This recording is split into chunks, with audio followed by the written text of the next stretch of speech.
Hello, people of the multiverse, and welcome to another story.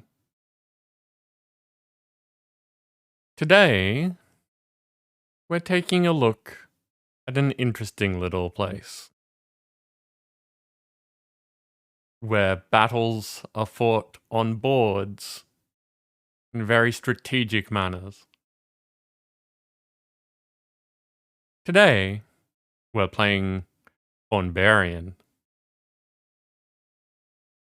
As always, though, at the start of the stream, we're just going to be getting everything set up. So kick back, relax, and we'll get into things shortly.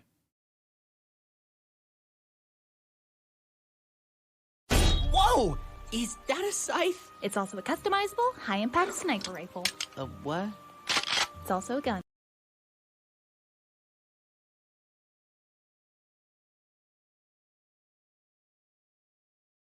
Hey, Sam, welcome in.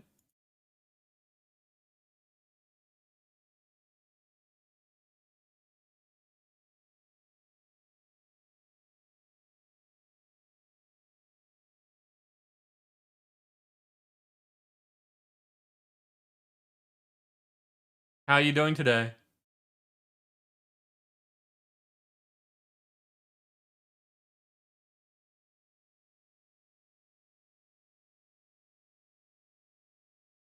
Tired?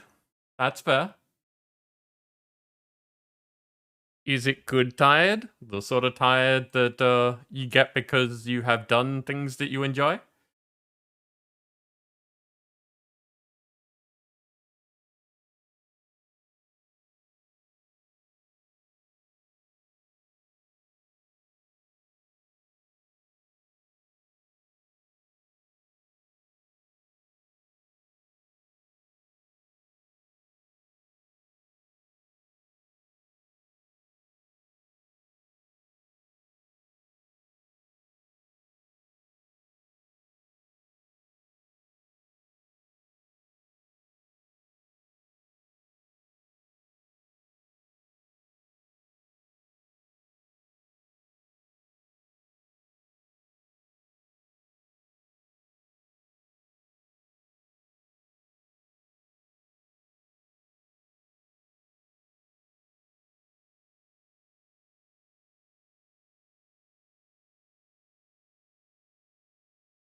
Hey, Dancer, welcome in. And Sam, it being 2 a.m. is a good reason for being tired. That is completely valid.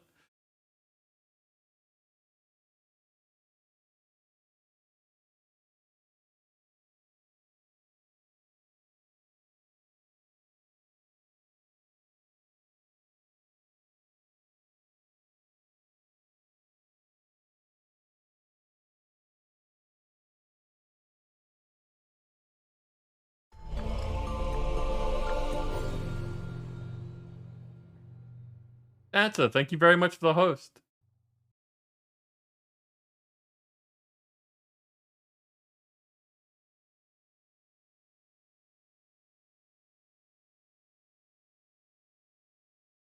Sam, that's very understandable.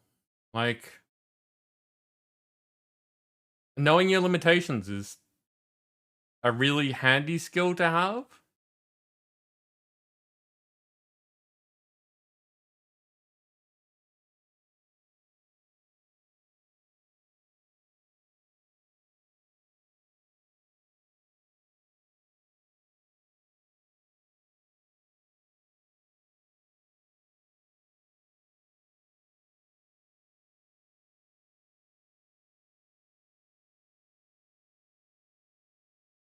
Nice. It is always good to hear people working together.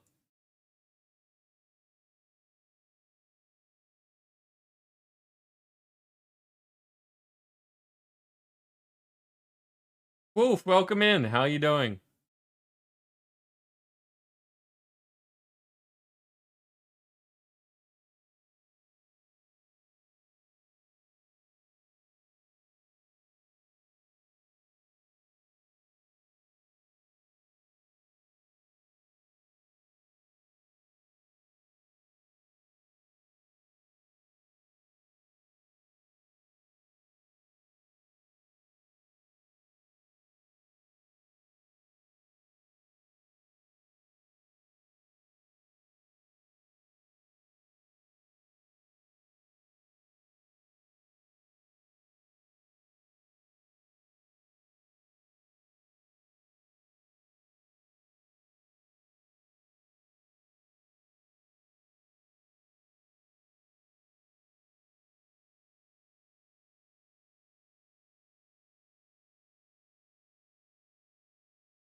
And I think that's all the usual setup stuff.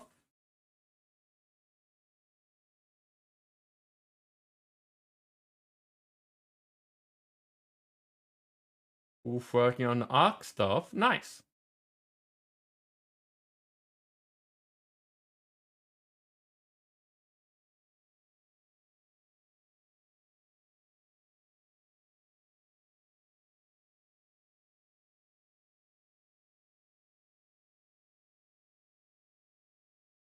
Okay.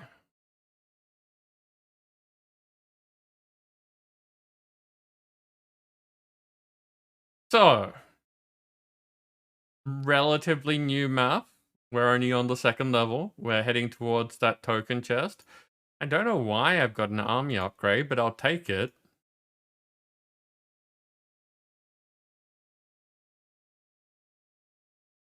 Harsh and Chops, welcome in. How you doing?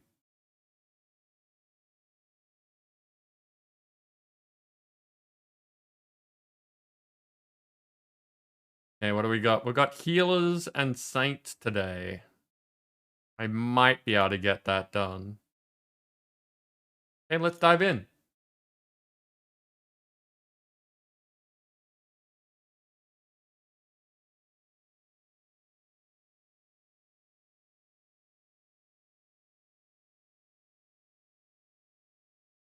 You understand Arc ini files better than you understand CCI. Okay.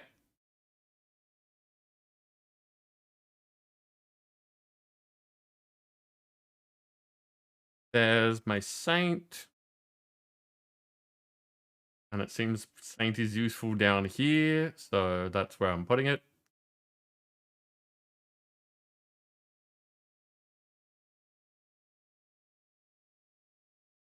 Okay, there we go.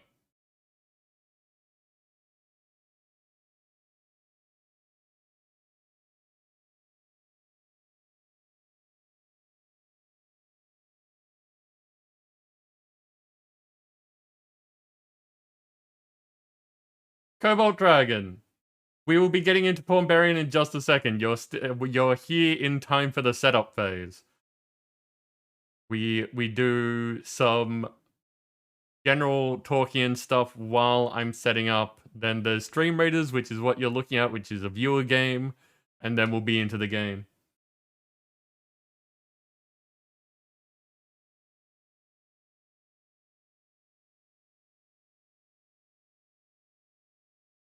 Speaking of which, though, wait a sec. I just noticed that. Fashion Chaps, you think I look like someone that you went to high school with? In case that is the case, like, I prefer people not using their real names, especially not using my real name. But, you know, like, you've already DM'd me on Discord. Feel free to ask details, and if we do happen to know each other, then there you go. Okay. So, as was just mentioned, Pawnbarian. Now, I need to mess around with the sound because this game is one of those games that does sound outside of... like, even when it's minimized, it has sound.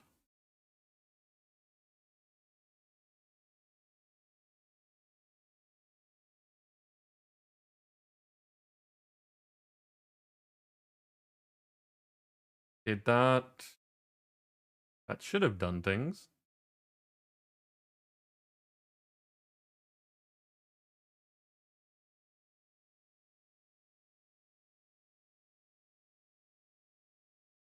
Why is it not coming through?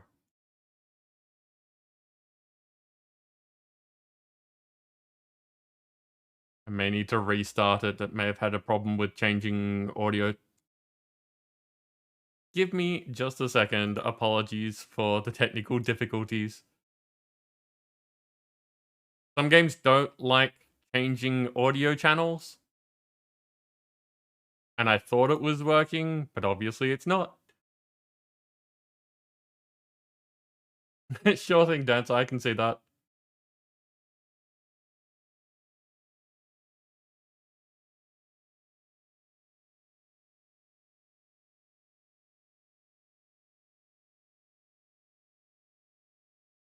That's really weird.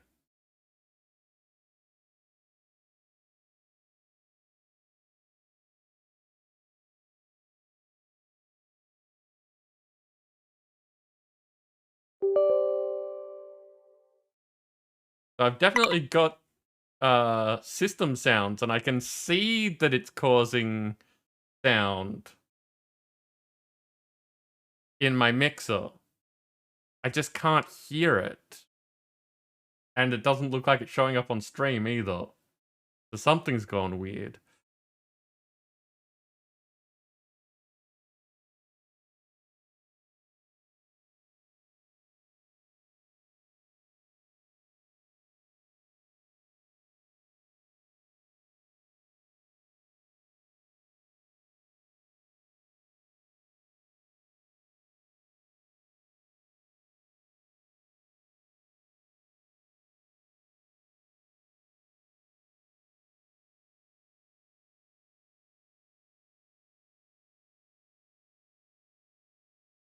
Could possibly be stopping the game audio coming through.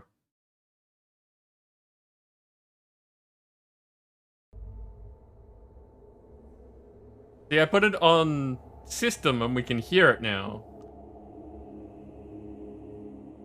I'm just gonna have to mess with it manually whenever we don't want to hear it. I'm not sure why that's happening. If it wasn't going to the game channel, I would say that that's just, you know, a weird, like, yeah. That's very strange. I'll have to look into that later.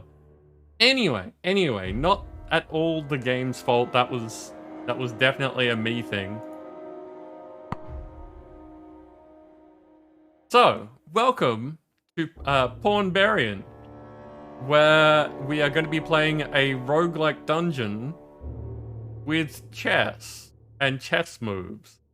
I have not played this. I've only seen a little bit of it, enough to make me interested, and apparently I own the game, so we're playing it. First of all, though, Dancer, Liquid.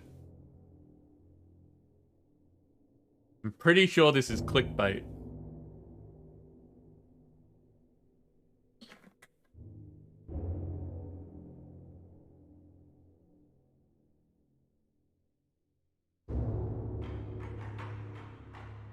Okay. I'm just looking at those sound settings again, and I'm just going to turn the master volume down just a little bit. We'll see if we need to adjust it as we go. So here we go. The Pawnbarian is a brave fighter of the northern chesslands, always on the lookout for a new challenge.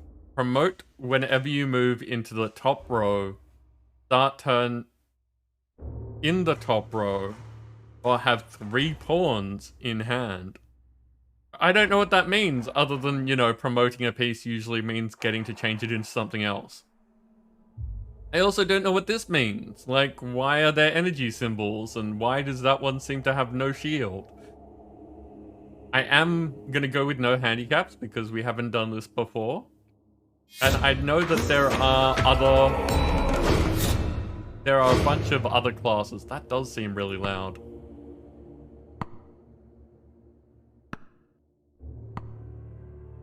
A bit better. Okay. So, Pawnbarian ventures into the tutorial island.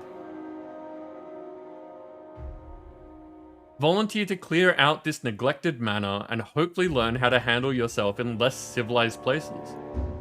Sounds good to me. Uh-oh. Welcome to Pawnbarian. Hover over anything to see a description. Each turn, you'll play a card to move and attack with your hero. With the same pattern as the shown chess piece, you have 2 moves each turn, shown under the board on the right side. I think that's the amount of moves we have. Normally you'll choose what to play from 3 random cards. To move, click a card, then a marked square on the board. Play the 2 pawns to continue. So we pick that.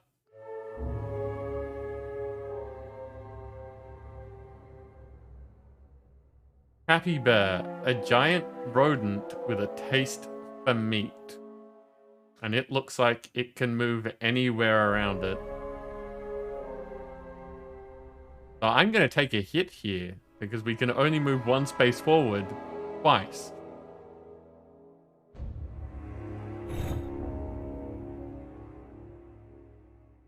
Pawn, move 1 square forward or attack 1 square diagonally forward. So both of those are not useful.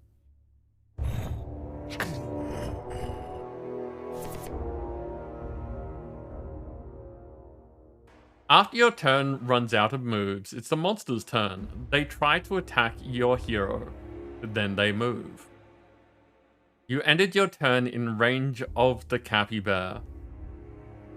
So you were attacked and got damaged. Notice, red notches on the board show squares targeted for attacks.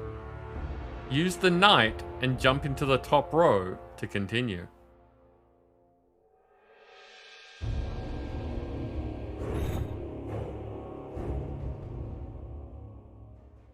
You just promoted one of your pawns into a queen. See your hero's description for an exact explanation of how this happens. The card chosen for promotion isn't random, it's always the rightmost eligible one. Cards stay promoted until played or until the end of a floor. If you don't play it right away, you may draw it later during the floor. Attack enemies by moving into them, just like capturing pieces in chess. Kill all enemies on the floor to continue.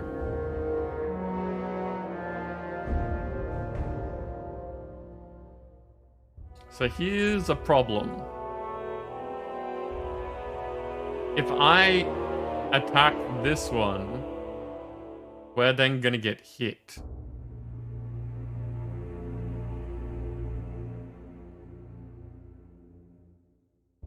We've got health, so we may as well just to kind of see how things play out.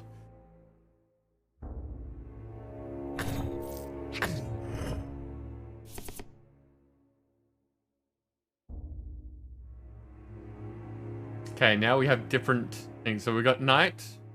Jump and attack into a square that's one cardinally, and then 1 diagonally away.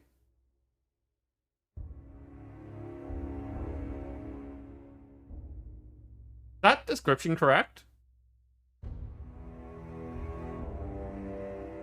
I guess it is. Any 1 cardinal, then 1 diagonal. Yeah, okay, then I've never thought of that. I've always thought of it as only doing cardinals. So it's 2 and then 1. And this...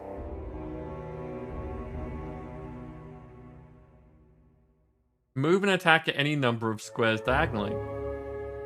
So if I go there, and then there, victory! Take a look above the board. The bag shows your current gold, and everything to the right of it is loot you gather after winning the floor. The crystal heals a point of damage. The gold goes straight into your bag, which you'll use in a second. The rightmost piece of loot is lost each turn. So finish a floor in fewer turns means you gain more stuff. You also gain a piece of gold from each enemy you kill, unless it was spawned by another enemy. Okay.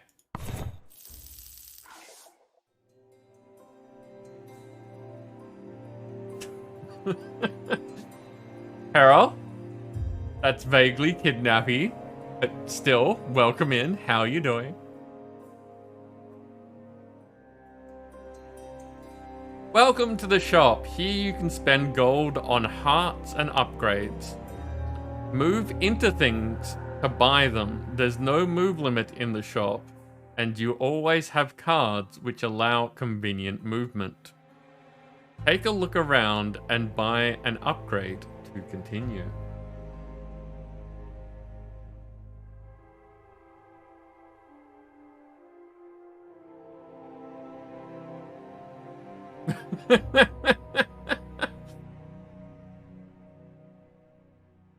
Good night, Sam. Get good rest. Hopefully I'll talk to you soon.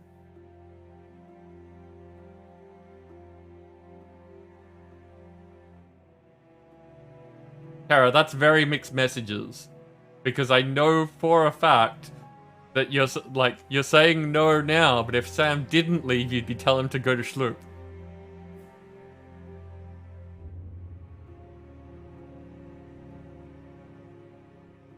Okay, jump into this by upgrades your king with cantrip, gain an action and draw a card. Okay.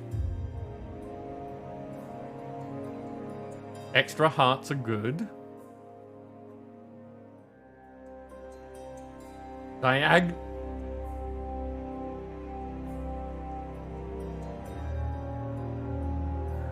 Diagonal splash. Attack diagonally adjacent squares after moving on a pawn. That's interesting.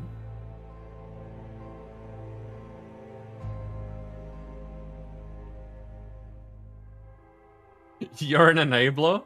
So what are you enabling by making it so that Sam is always wrong?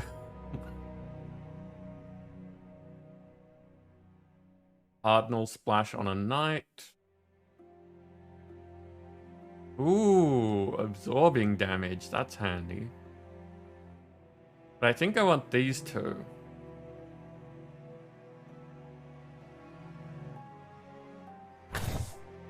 Because extra health is always handy.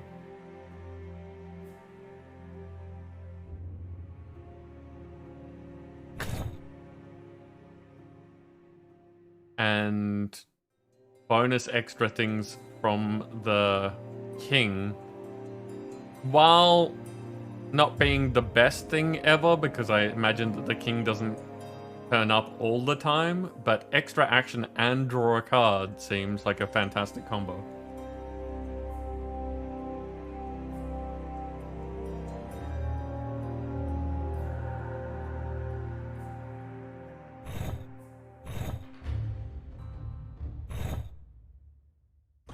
Floor 2. Oh, God.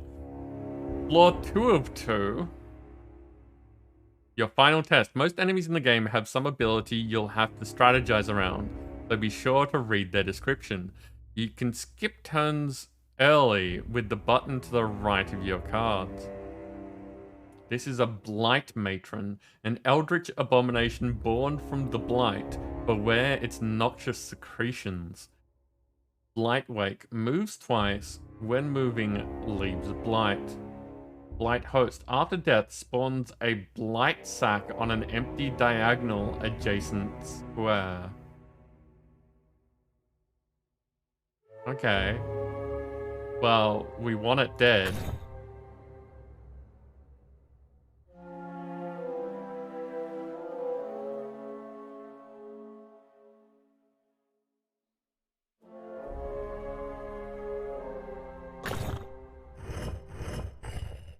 Yeah, this isn't amazing.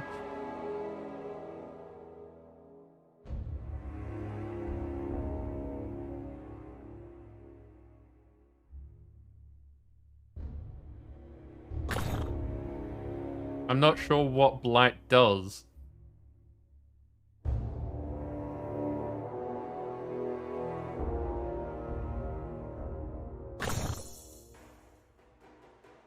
Excellent. That's exactly what I needed.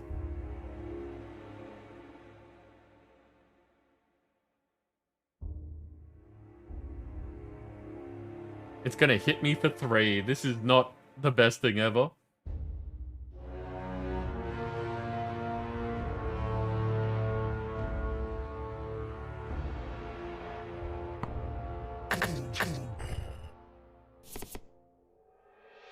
But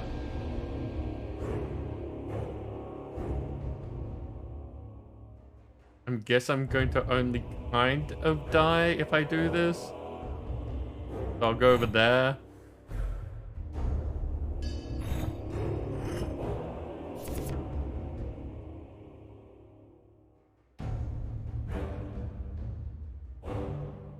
Go squish. Okay, that's useful to know. Blight goes away when you win.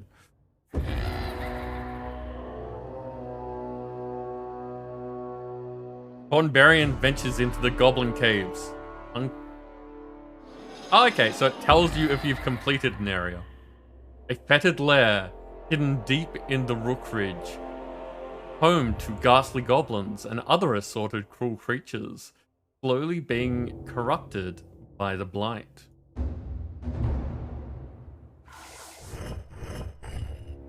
Oh, okay. We have horned capybaras this time that do 2 damage. They are the vanguard of the pack. Those horns aren't just for show. Brawler immune while the hero is on any of the cardinal adjacent squares.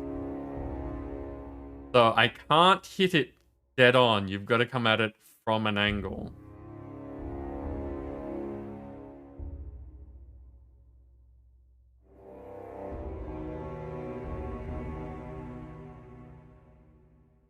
So I wonder if I can run out. Like, I think they said these get recycled.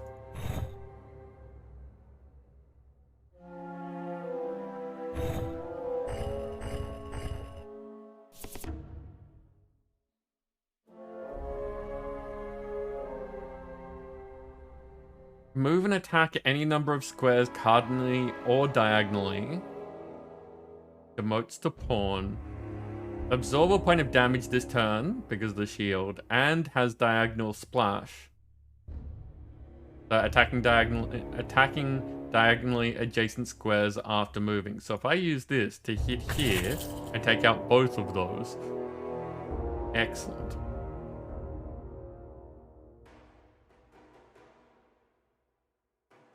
And then if I use this pawn, I move and I gain an action and a card. Which means I can take out that. Nice.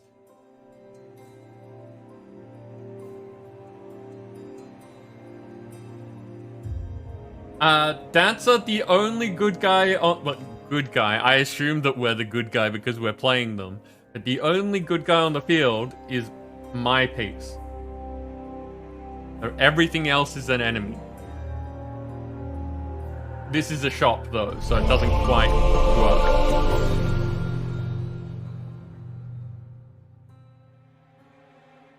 Orange Dugong raiding in with a party of 11. OD, how you doing? Good to see you again. It has not been long, but I feel like it's been forever.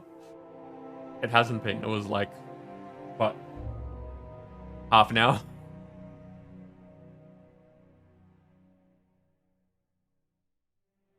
And here we are, Dancer calling me out like that.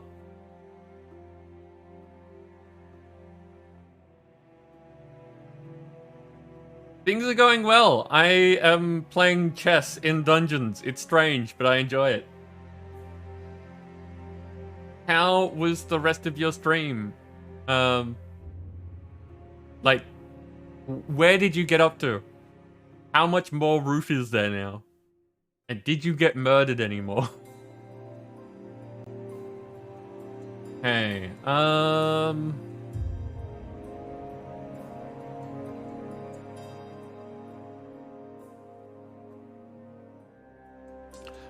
it even tells you what units already have. So you can just keep stacking on the things if you really want to. But what happened to the thing that was on my king?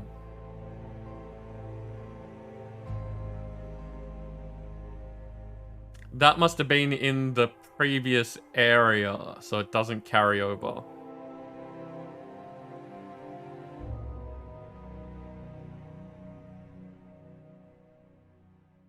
You made Dance's tree chopper. Interesting. That's more stuff with create, yeah? I think everyone here should know Orange Dugong. Like, we have a fair bit of crossover in the community. But if you don't know, Orange Dugong is a Minecraft streamer who works with CCI and does, like, what a lot of people would be considered megastructures. They are rather large, impressive recreations of things usually.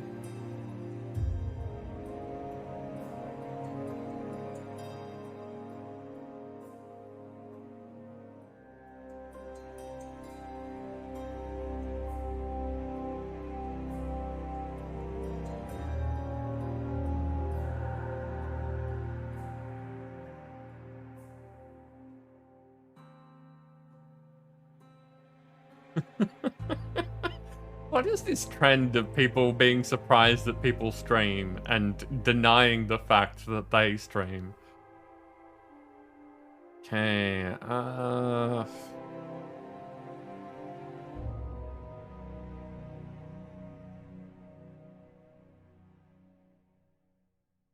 defense is usually a good thing to have. I'm gonna take that and health and move on.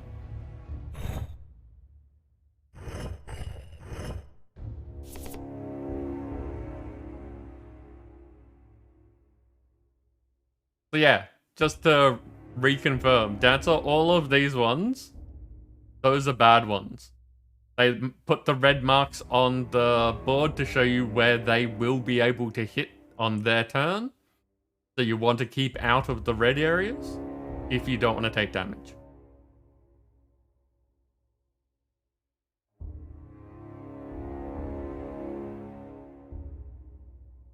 So we've got a Goblin Blightbearer, a young goblin who gave into the blight, perhaps in search of power. Nimble, dodges the first attack each turn if able. Moves in the direction of the attack. And Blight Blast, after death, blights all adjacent squares. That's a pain in the butt, that one is. Goblin Skirmisher, a nasty slippery twerp holding a random chunk of sharpened metal, also nimble. And a Goblin Archer. Managed to figure out that it can be twice as annoying at a distance. It is also nimble. So when we highlight a unit, it shows what it is currently able to hit. So these two are fairly normal, they just hit all the spaces around it. This one, though, is interesting. It can't hit the things next to it, but it does hit the things 2 squares away from it.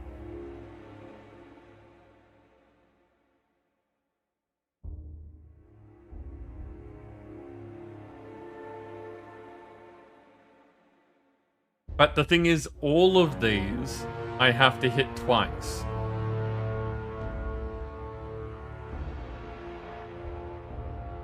And I have to hit them twice in one turn.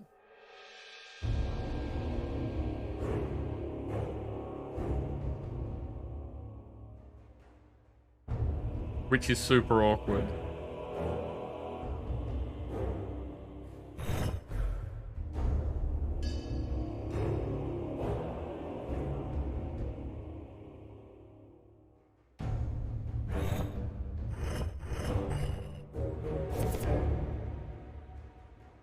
See, this allows me to do things, but I'm gonna get hit for it.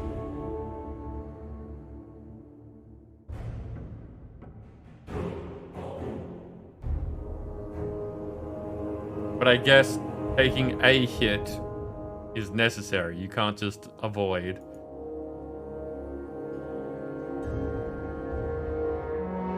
Why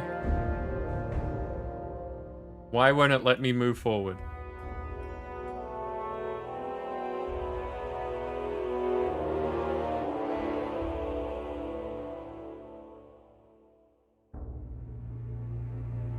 Okay. Little bit odd. Not sure why I can't hit that directly.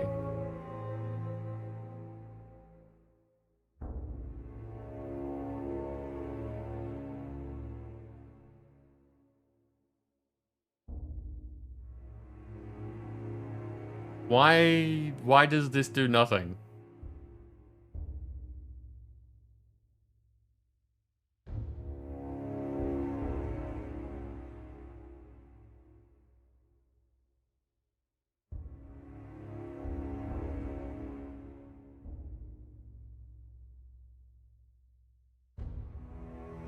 Okay.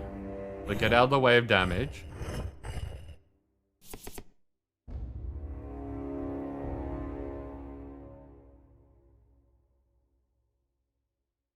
No worries, Dancer. See you in a bit. Enjoy your noms.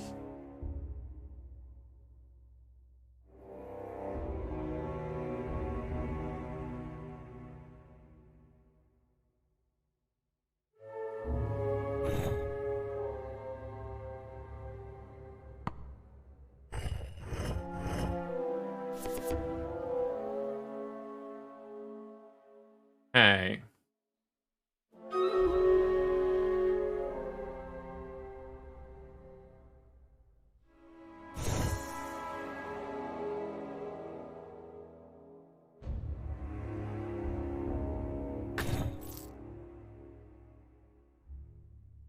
Well, we got one.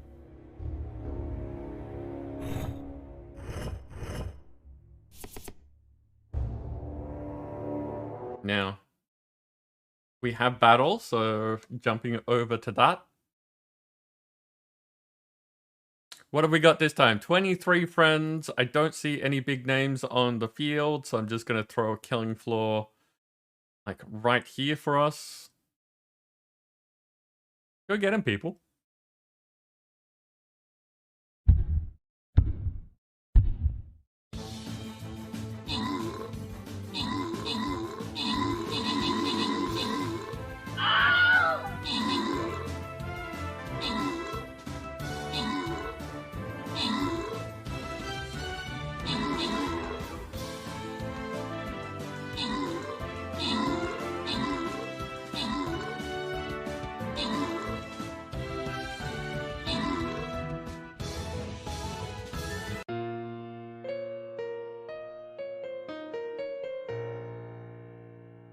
Wait.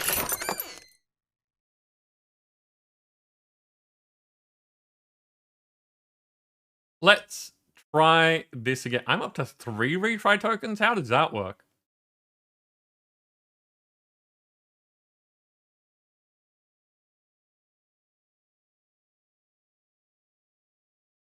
Now this looks like it's got more units than last time. How does that work?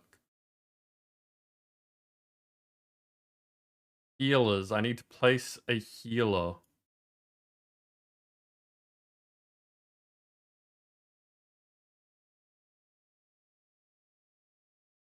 Okay, we're going to go for the same area.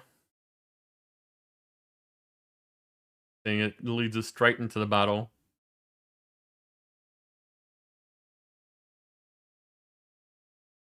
There's a combination of units on this level, so I can't even say just throw down all of your flying rogues.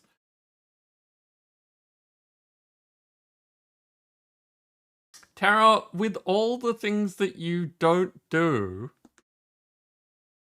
it's almost like you don't exist.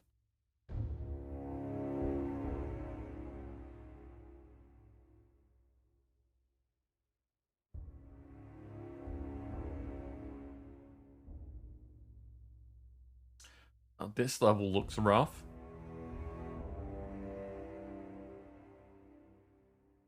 Very little, a little left that you do.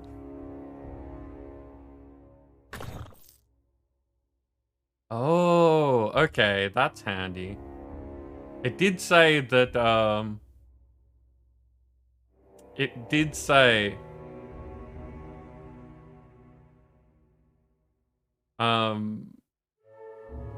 that if they try to move, dodges the first attack each turn if able.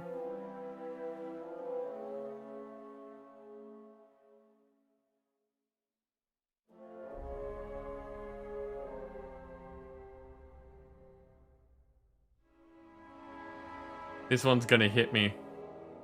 So I'm gonna take the opportunity to promote.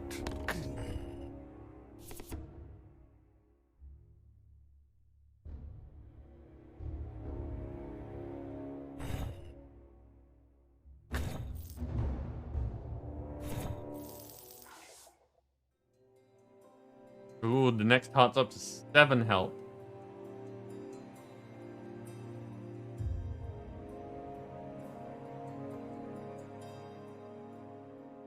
Now, I should probably ask you about what your experience has been like on that other app that you didn't mention ever doing anything for. Because at some point I should probably mess around with it.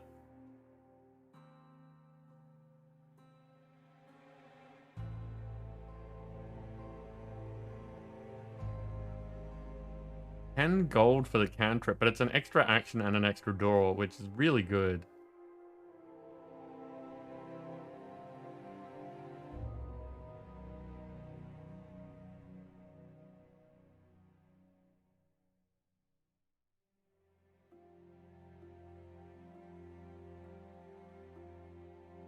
That's good, Taro. That's really good to hear. That means that, you know, effectively you're doing things well. Yeah, I like having the extra actions. Being able to do more things in a turn means you're more likely to be able to pull off the moves that you're trying to do.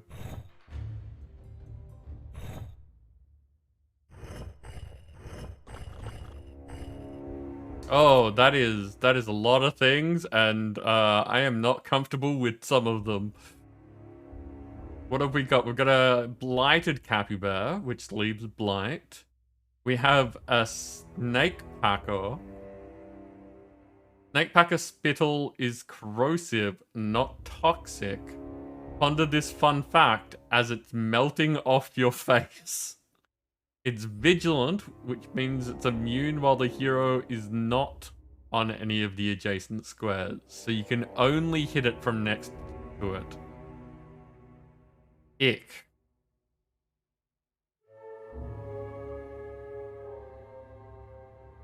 This goblin archer is a champion, which means that you can only defeat it when everything else is defeated. You have to defeat it last.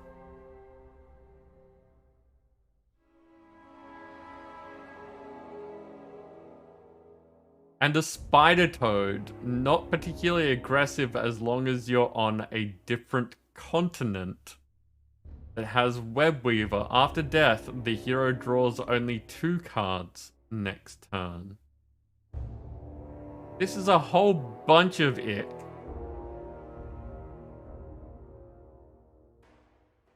Well, we want to get rid of this immediately because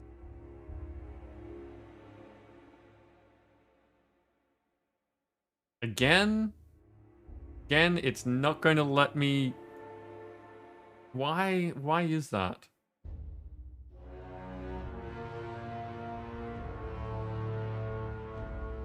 I don't understand why sometimes the pawn won't let me move forward one. Oh, duh. Okay. Having thought about chess for half a second, I understand that now. I was misreading the thing. It's move 1 square forward or attack 1 square diagonally. It can't attack forward. That makes a lot more sense now. And suddenly I feel dumb.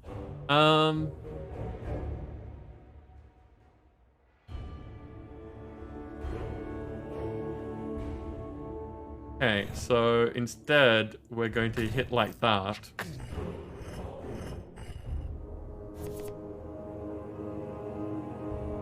Oh, that's another ranged unit. You don't know what it is, but people seem to easily form parasocial relationships with you. You are a very personable person. That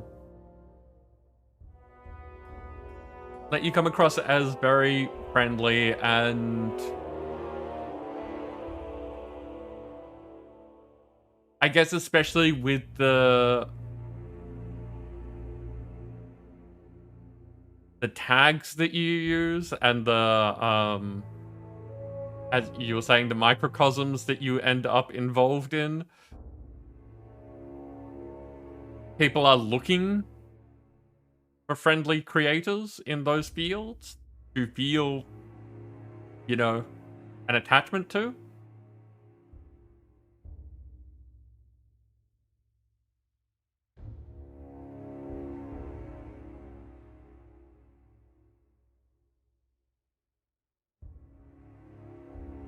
You found that whenever you've made content, no matter what the platform, that's a good thing. That is a good thing. You've done what you were intended on doing from...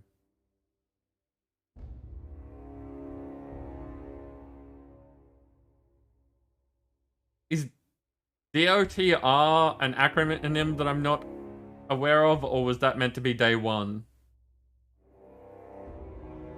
I intend on posting Twitch clips. That's not a problem. I've got a few things lined up on how to do that. But the thing that gets me is, like, my hurdle at the moment's editing in all its shapes and forms. Like, figuring out how to put together a video as opposed to streaming, which just kind of does that for you if you're using things correctly. Post-production is a lot harder than just setting things up and running, is what I'm getting at.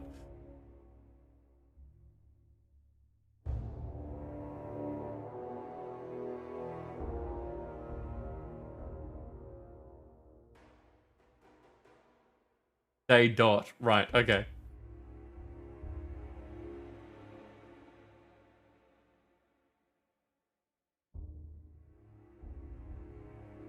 Memes and that. Yeah, exactly. It's one of those things that is not something that I really thought about getting into things because, of course, I started out with streaming, which, again, you set up the ability for people to watch what you're doing, and then you're good to go. When you're making something after the fact, and you care about the product that you're making, it's a lot harder because you first do the recording, which is effectively what I'm doing now, and then you have to do things like make sure that you're getting the right moments and that things appear in the way that you want them to, and worry about transitions if you're doing that, and cutting out the parts that you don't want so it's just the parts that you do want. And the big part for me, the one that's going to cause me the most problem, is things like color balancing and like the things that add polish to a video are things that I'm going to be struggling with, which is why I wanted to just hire an editor. But hiring an editor is expensive. I have found out that editing videos to the length that I would like from the amount of video that I would be making, that's a lot of money for something that's not really going to give you much money anytime soon. So, tricky.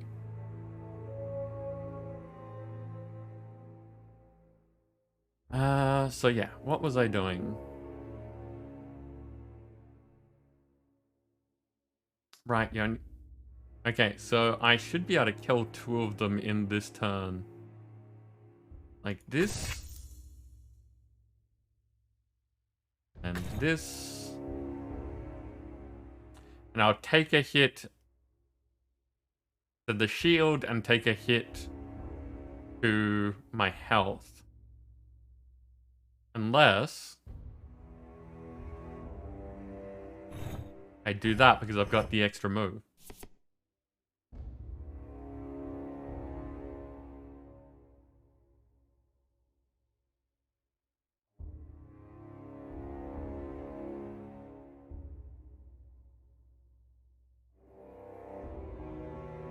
This is tricky.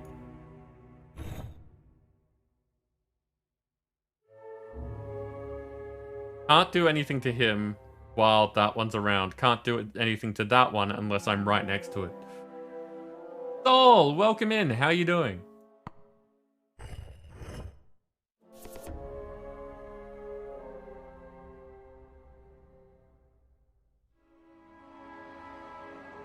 Okay. So, if I move in range and then squish,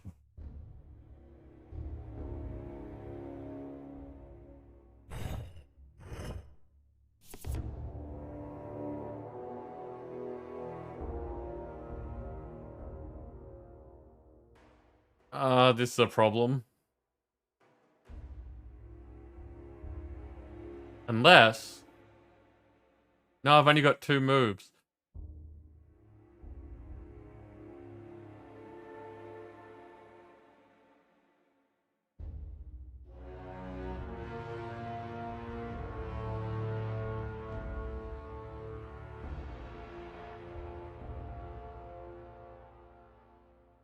No, wait.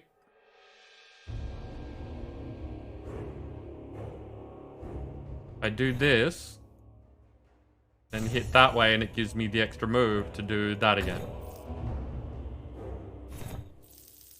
Okay, sorted.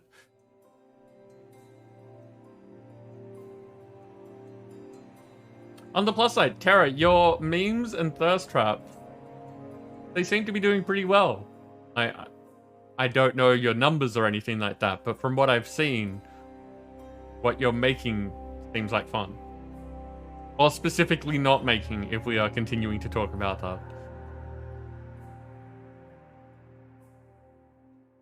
Okay, my health seems to be doing okay. Has nothing.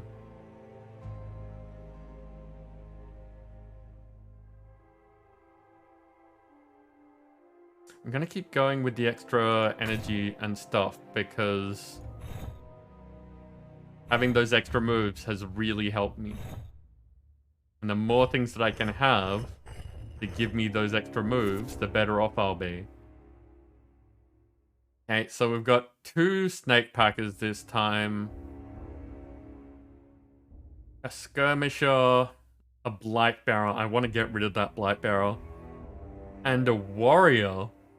This goblin veteran manages to wear crude but tough armor without losing speed. Immune while the hero is on any of the cardinally adjacent squares, and it's nimble. So I have to hit it from diagonal twice. Rude. Unless I can hit it on an edge or something.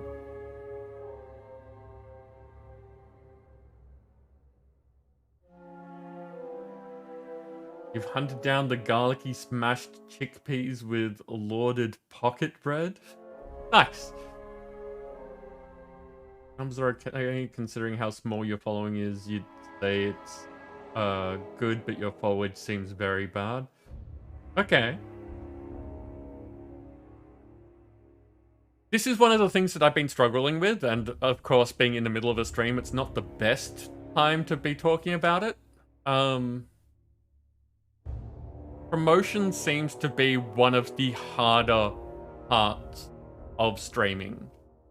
Just getting people to give you a chance to take a look at what you're doing seems to be one of the hardest parts about all of this, because the people who come in and chat seem to have a good time.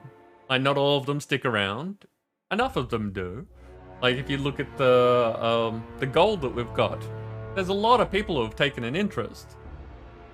But getting people to give you that chance is something that I keep trying to find new and interesting ways of doing.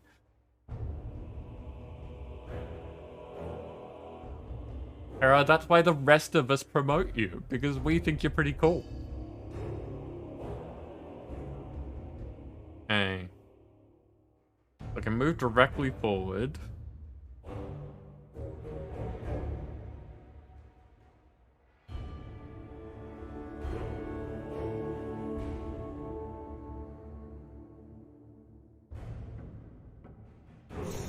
That gives me an extra thing.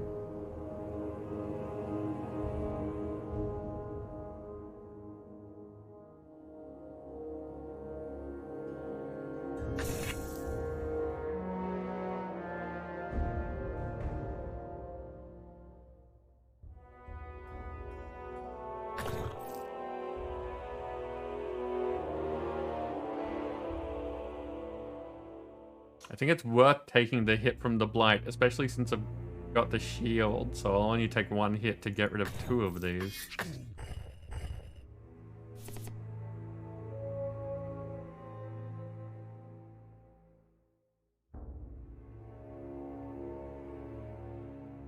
Oh, I just remembered a fun thing that I have done since last stream. I haven't figured out a way to do this with integration. I haven't thought of, like, I haven't figured out if it's possible or if I want it to be possible. But I picked up a thing where if I open my phone,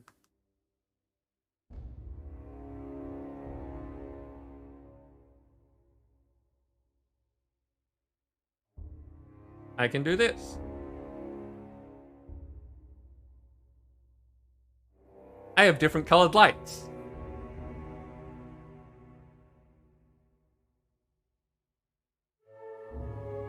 And that's not bad. That's not showing up as terrible.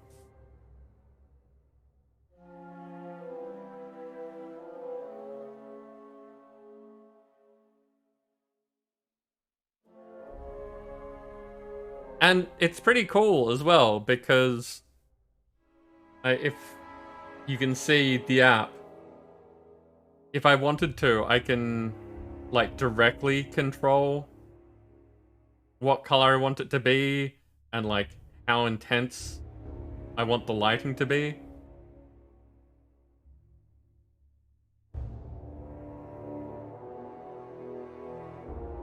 Dancer, a lot of the integration will be dependent on the product.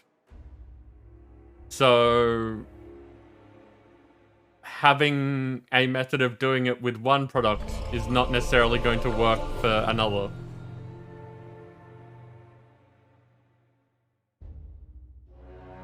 Argus, welcome in. Thank you very much for the host. How are you doing? So yeah, I'll probably set up a redeem at some point where people can say, change the lighting. But for now, I may as well just leave it like that.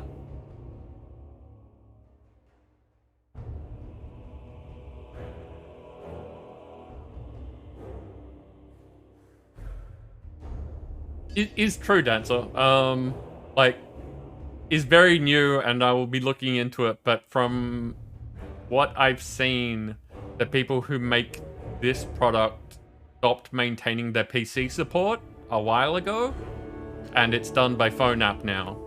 So, I'm not sure.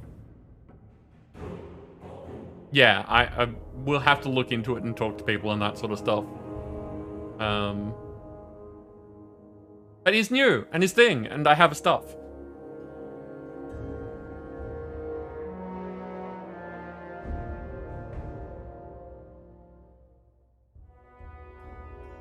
Your room is so big?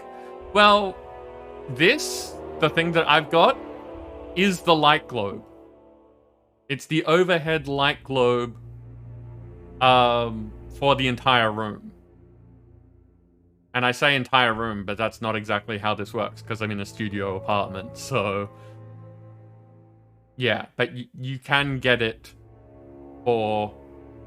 If you have 10 light globes in your room, they can all be set up on this one thing. So, yeah. It's kind of weird, like, now that I've changed the color of everything, I haven't really done that much yet. So, to me, it's less noticeable to you because I've got this, like, the main light on. I mean, if I do this, you can see how colorful it is here. Like, if I change it to ghoulish, and yes, that's the name of the setting, you can see it a lot more without the key light on. So...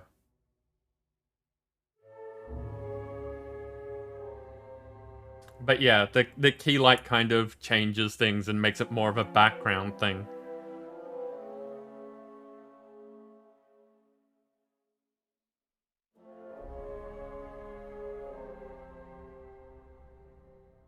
It looks good. Well, I think that Yeah, we'll end up messing around with it like everything else, seeing what's something that's fun for all of you to mess around with. I don't know if I can integrate it. I don't know if I can automate it. We'll figure that out. But yeah, fun times. I finally got a color thing.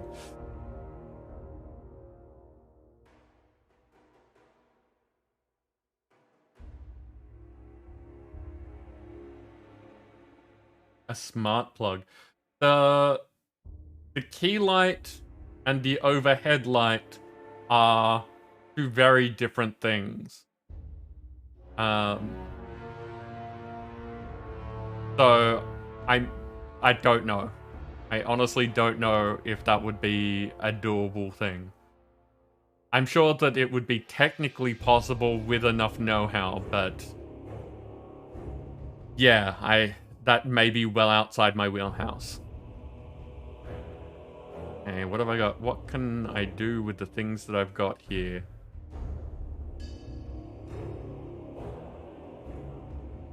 I think escaping's probably the best. Because I could move diagonally and hit that guy once. But then I don't know if he'd move there or there. And that would use up both of my moves. So I wouldn't be able to hit him twice. So yeah, let's just get out of the way.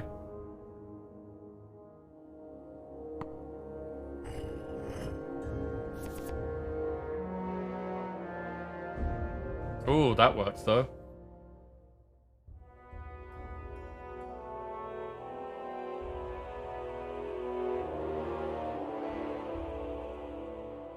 Dancer, I don't think...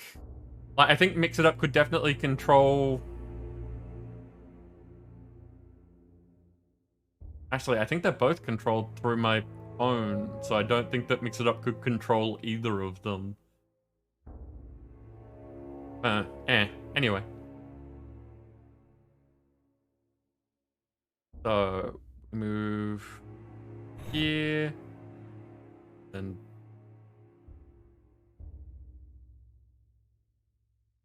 Right, cardinally adjacent squares. I messed that up. I have to hit that one from diagonals, I remember.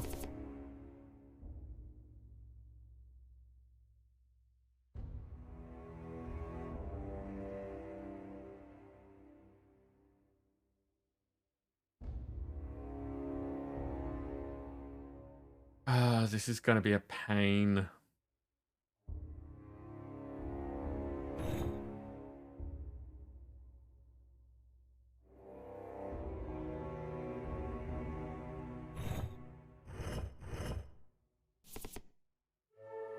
Really?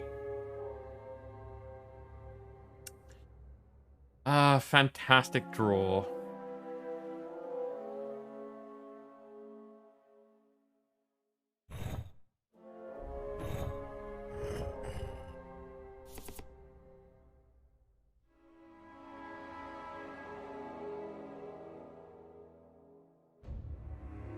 This is not ideal. I'm gonna run out of money.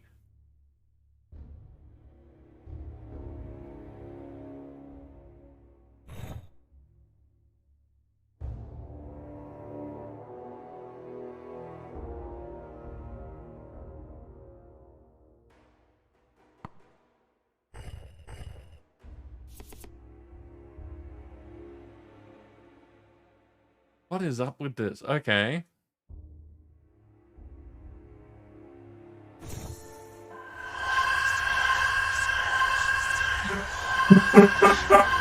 Yup, that freaked me out. What is this? What is this voice? This is getting pretty lights out. No, lights out voice. Lights out voice, that was weird. And again, I need to go in and mess with those voices. I keep forgetting to do that.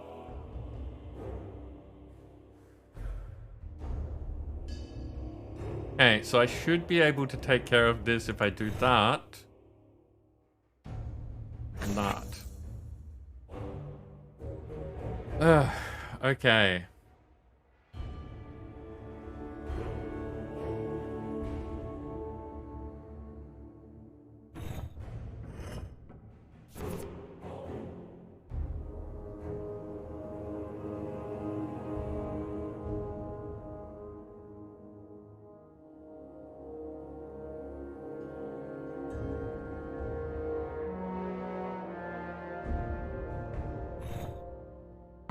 Just keep hoping that we... Yeah, there we go.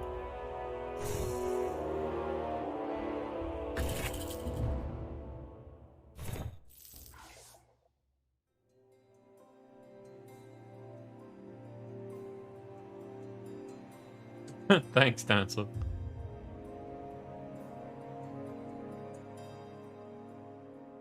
We have just enough to get more actions on that one. And again, this is the thing that I keep having problems with, so I'm going to take that. I'm not running out of life, I'm running out of moves that are useful. Oh, that is so gross. This is not going to be a good level. Wolf, it's good. I like it. It's not super complicated, but it's got that level of frustration that means that it's interesting and having to actually put some thought into it.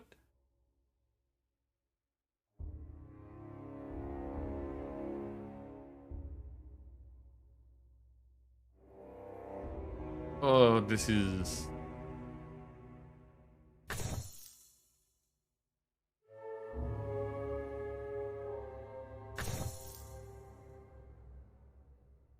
Yep, while any others are alive.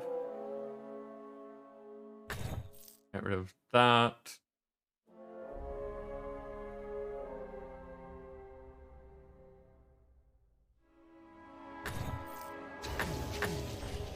Yep, we're taking the hits to get rid of all those units.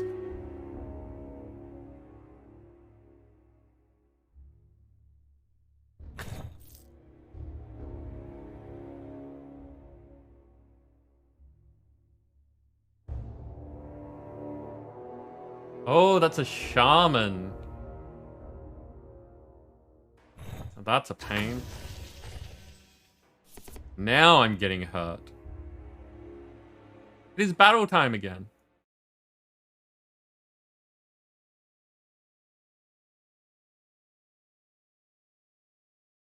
Okay, what have we got? Oh, okay, yep. We got 2 epics on the field. We have Neo Micken with a rogue and Dancer with a vampire. Okay, once again, throwing down the killing field right about here. Go get him, people.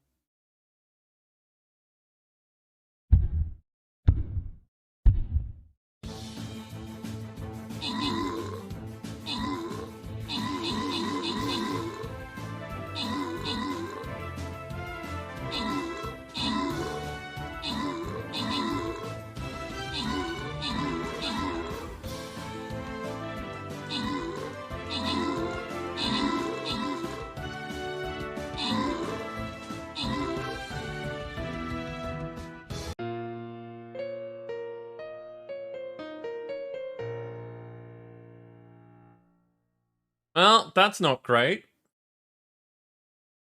Neo Micken got top kills and I assisted, but it wasn't enough. This level's being rude. That's 2 losses in a row.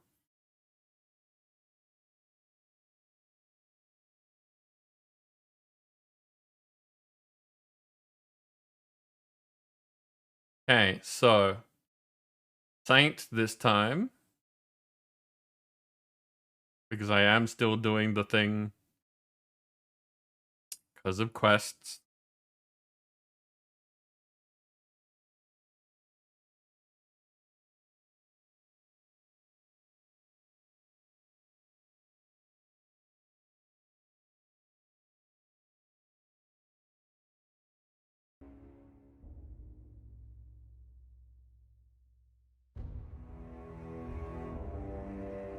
Okay, what can I do this time?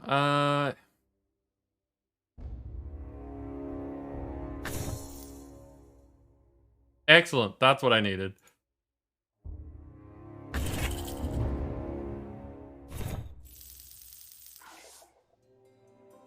I got a health back, but now we've actually taken some hits, and there isn't a good, there isn't a bonus energy thing on this shop.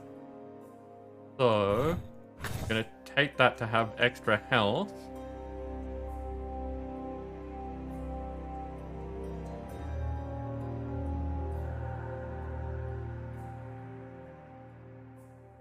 I do, like, health management's one of those things that I do actually think's pretty cool. I'm gonna take that one. Because taking less hits means I survive longer.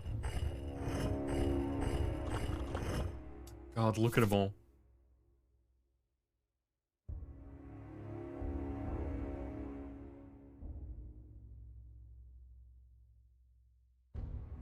Pink fluffy unicorns dancing on rainbows. I was not expecting that. Hey, Haydos, welcome in. How are you doing?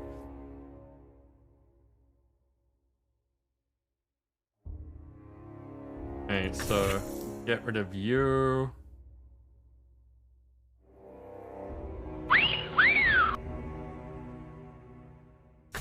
Get that one.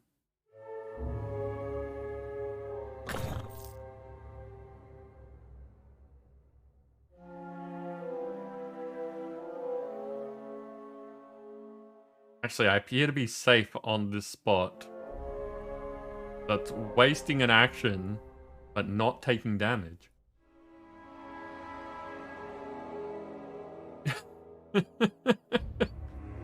Haydos, I missed your first message, so I just saw you type exclamation and then your shout out went off. And for some reason that amused me.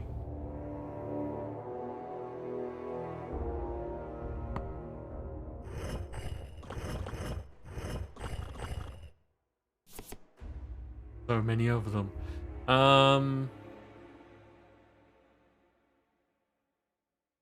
what's your thing? Cardinals. But if I hit you, I'm gonna be rot-roll. Dunser85 asks, what is something you would never do even if someone paid you? Oh wow, there are lots of things that I would never do.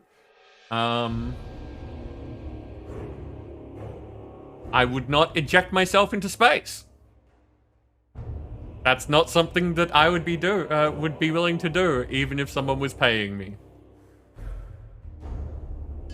Like, I'd be willing to go to space, but just straight out eject yourself off into the nothing? No.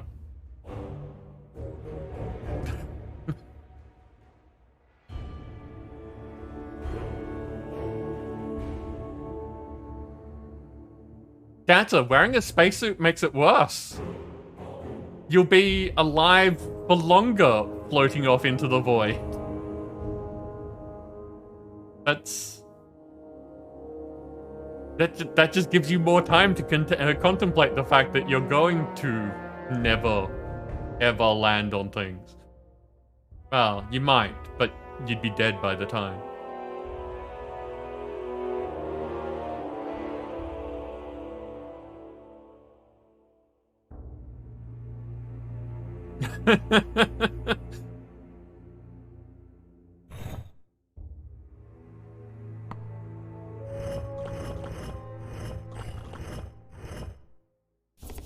Ooh, I am in a bit of a pickle. But this might take out 3 things if I do it.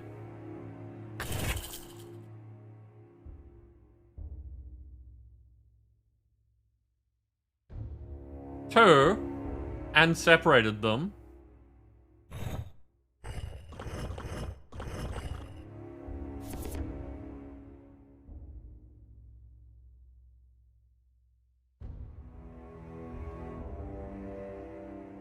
What's wrong, Dancer? What's confusing?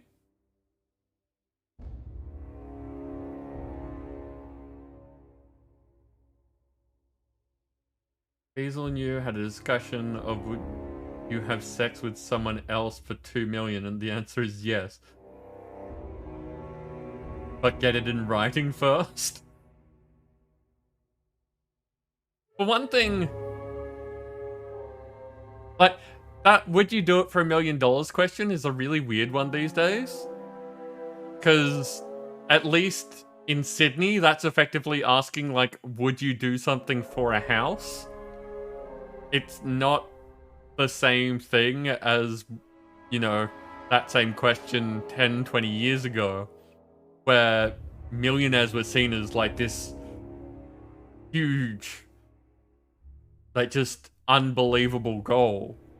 Now millionaires are just, you know, they're definitely wealthy. They are, you know, up there. But I feel like that question needs to kind of be revised if you want it to be a stupid amount of money rather than just a lot of money.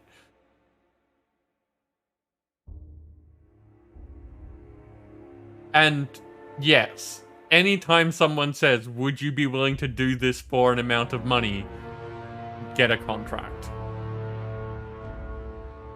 Because otherwise, you do the thing, they don't give you the money. Now you've just compromised whatever they wanted you to compromise.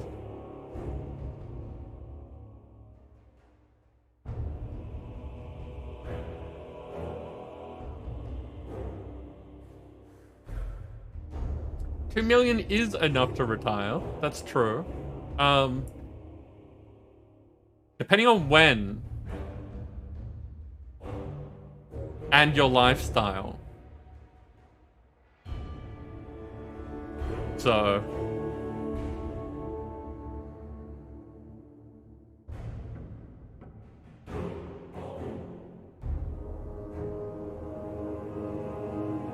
there's a cursed spacesuit that NASA has and they can't figure out what's wrong with. Wolf, that's a disturbing thought. Like, how did they find out that it's cursed?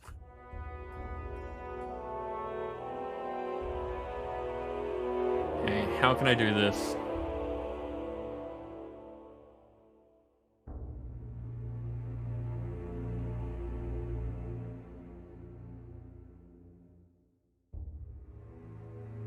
These spaces are not good. But first of all, you go squish.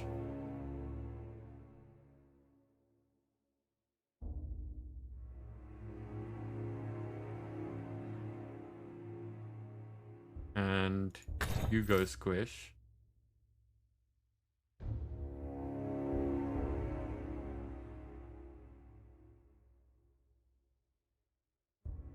And you get me out of trouble.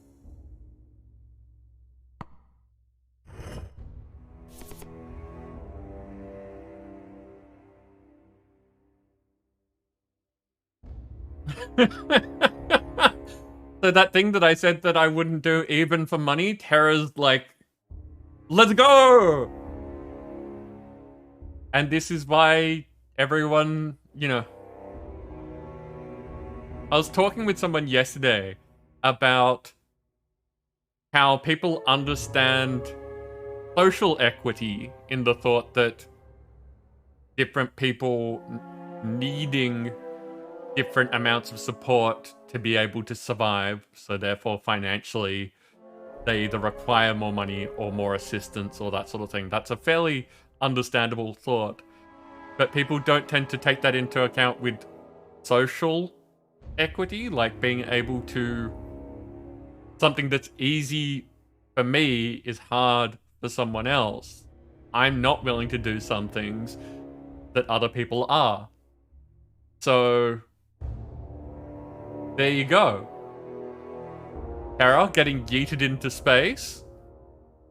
If someone was offering money for that, I'm not a good person. Terra is a good person.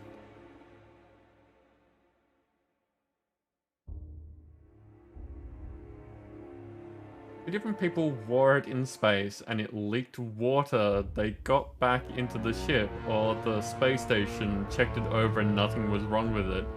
Okay.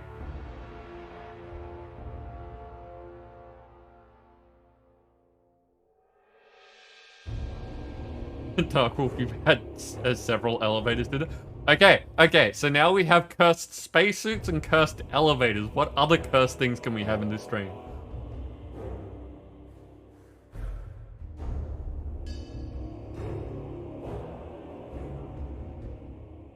Hera, that's kind of the point that I was talking about. Us living different lives means that we are in different positions to be able to handle different situations. This is a good thing.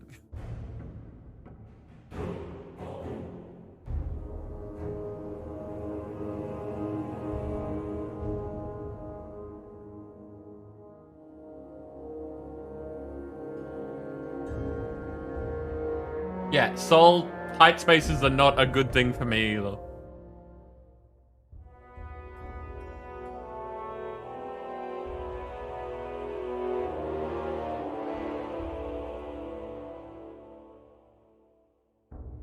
Hera, I do use phrasing. It's a thing. Do I remember what I said? Not at all. General idea of what I said, sure. But what I actually said, no idea. Okay. So. Hit. There we go.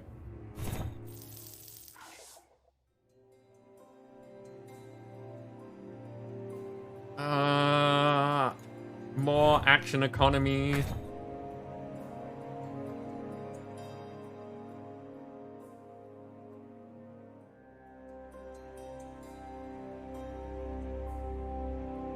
I should probably do more damage. That damage has been doing well, but also health.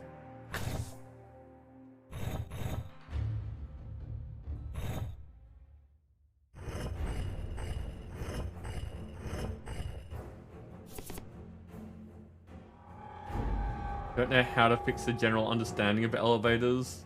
They're safe as shit, but explaining how is hard. Fair. Wait, is safe as shit good or bad?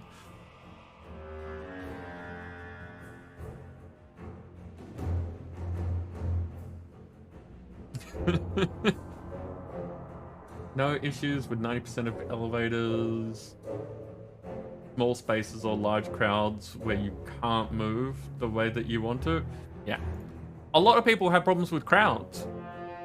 Again, another thing that I have been talking about recently is one of the downsides of, like, at no point am I saying that the pandemic was good, but there was a feature in the pandemic that I am personally in favor of and think that there are lots of people out there that would benefit from if we could just adapt it to everyday life, which is personal space.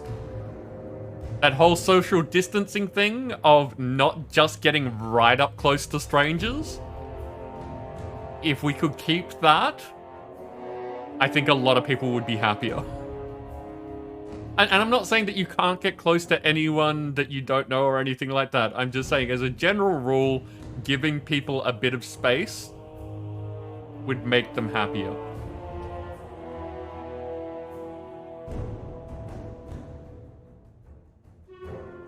Thank you for getting rid of the people that are not adding to the conversation. I assumed that was a bot, but I didn't see it, so I don't know.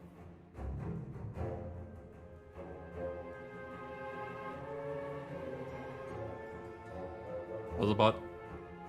But yeah, no, I think that we really, like, it would be really nice if we could normalize just being able to say, excuse me, you're too close, could you give me some more space?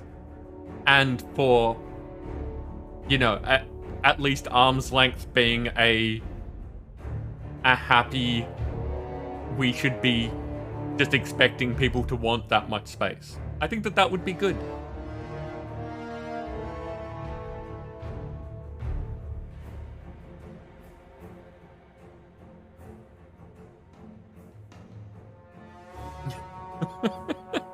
Okay, what have I got? I've got Blight Sacks. We've got a bunch of warriors. We've got a Blight Bearer. And a Blight Vessel. An Elder Shaman that's a conduit of the foul powers of Blight. It's a champion, so that one last. It's nimble, so hit it twice. And, well, that last bit is... Wait. Spawns a Blight Sack on an empty adjacent square whenever any non-Blight Sack enemy dies. So killing the Blight Sacks is fine, but killing anything else will spawn a Blight Sack. As long as this is around, and this only goes away last. That's a shit of a thing.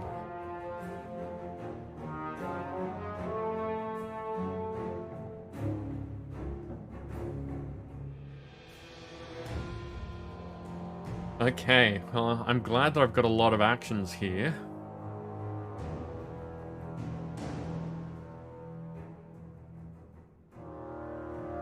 Ow. Ow.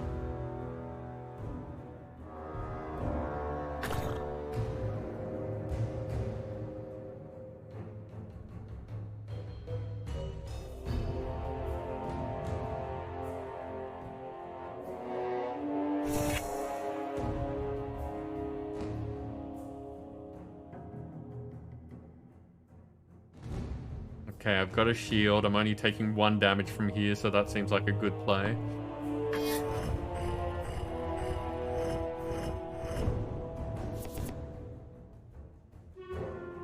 That's not at all what I wanted, but okay.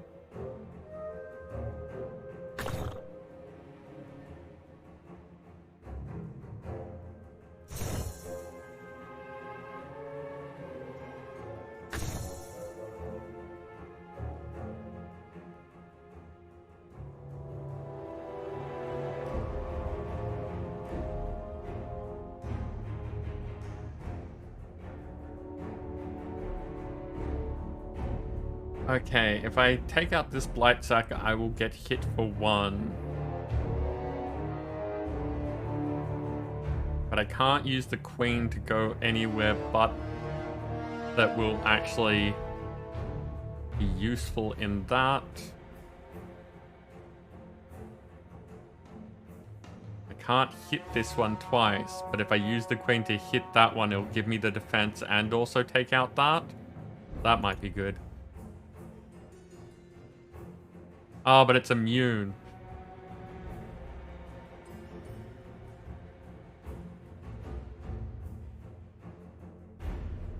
Ah, but if I hit... There, it gets rid of that thing.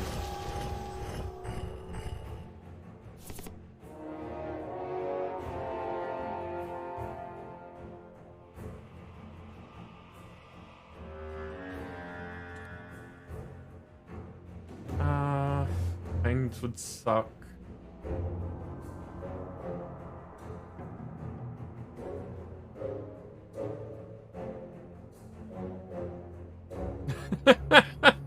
Ados, that is a sentence. Thank you for the love.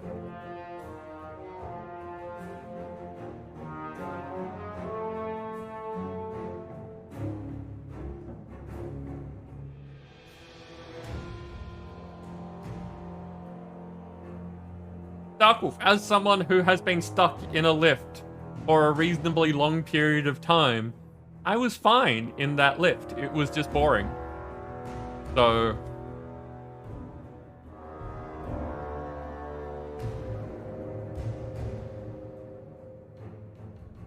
Okay, so... You go squish.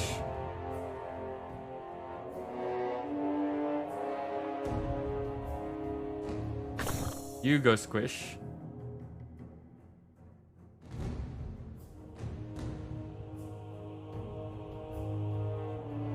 And I safely run away.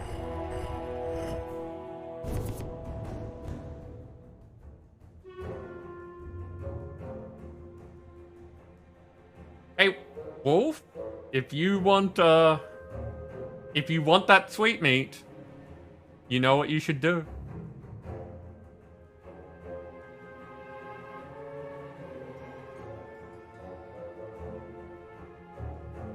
Hey.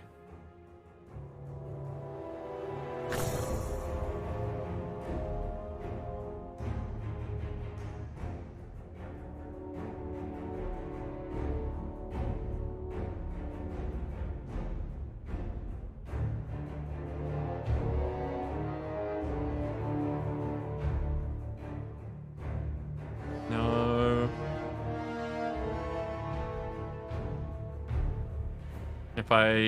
If I move down here and hit there, that's just gonna push.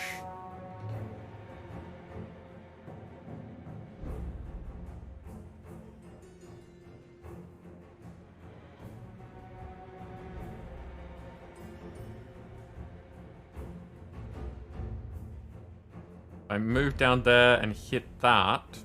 What's hitting me twice? Blight's gonna hit me once. And the Shaman's gonna hit me, so that's not good. That's not saving me anything.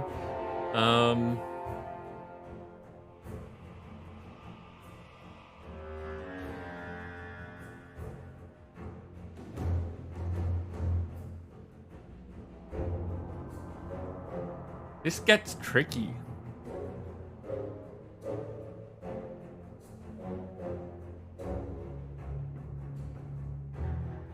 Most injury in a stopped lift is caused by panic, heart issues, forcing doors, jumping out, and rolling, breaking ankles. I didn't do any of those. I sat there and waited for the lift to be fixed, so I'm happy with my result.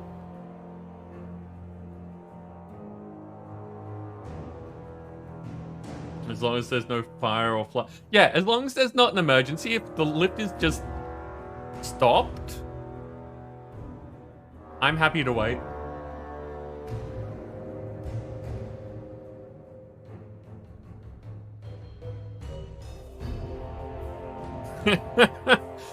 Dark Wolf, yes, you have.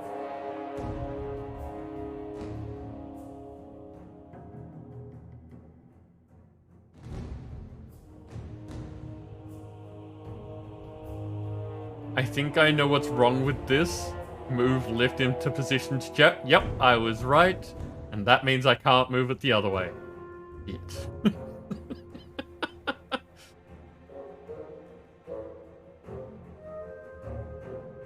I have no idea if it would be a big deal or not, but would you consider turning the game music off and play something relatively calmish in its place? Ah, sure. Like we have our own music for a reason. If this is not, if this is still bothersome, let me know.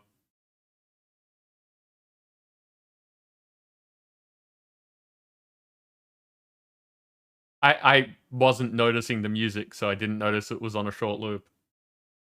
Experience in the lift.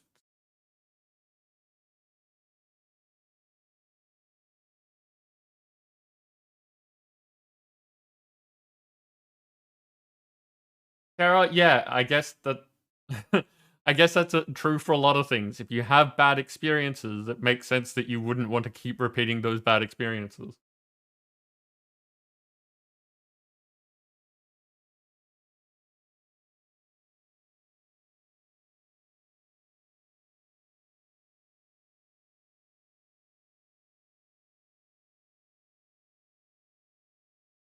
Yeah.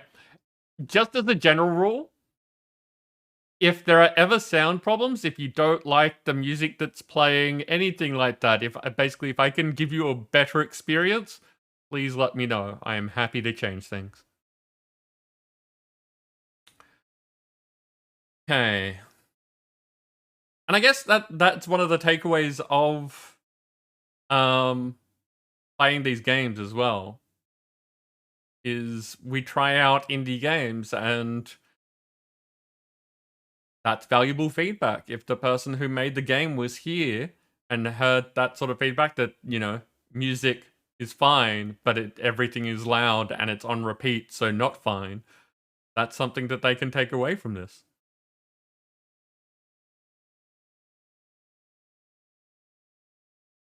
Hey.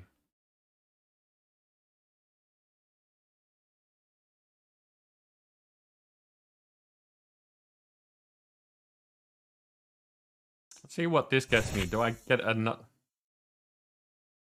I mean, okay.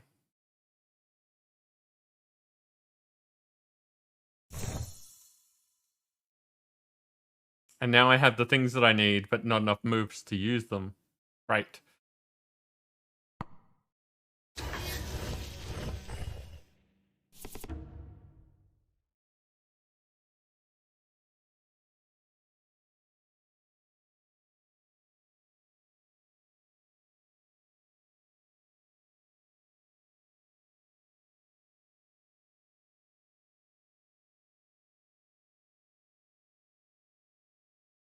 That text moved when I was mid-sentence, like the text moved as I was going from one line to another. So I read, no idea what Sydney and Epic Musketeer on the battlefield, and was very confused.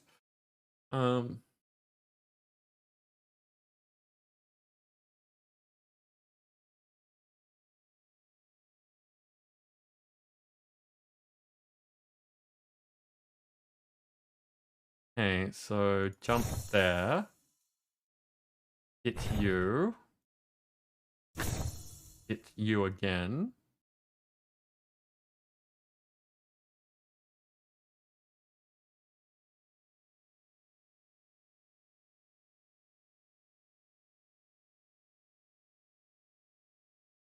That's a blighted spot.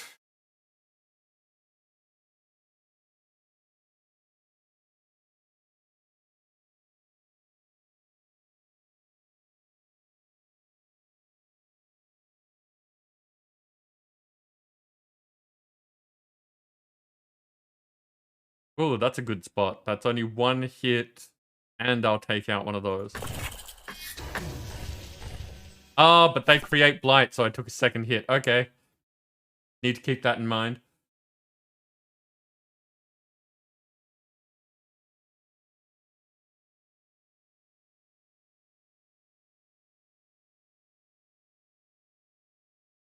That's not useful. Can't really... Move forward one, get extra thing. Hit you. Extra blight all over the place.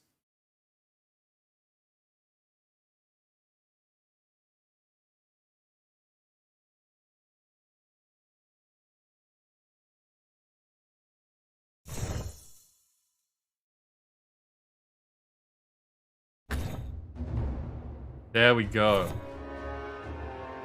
Ooh.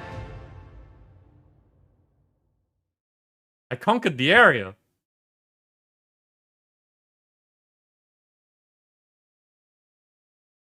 So Pawnbarian, Goblin Caves, Chain Zero, spent 36 turns, killed 42 monstrosities. That's pretty good. 42 monstrosities in 36 turns. Took 8 damage and shielded from 5. And I've unlocked all characters, apparently. These are gauntlet pillars that are covered with protective sigils.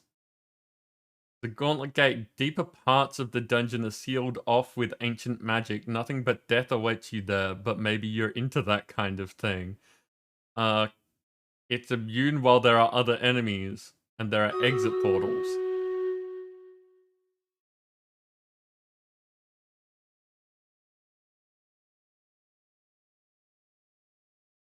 So does that mean that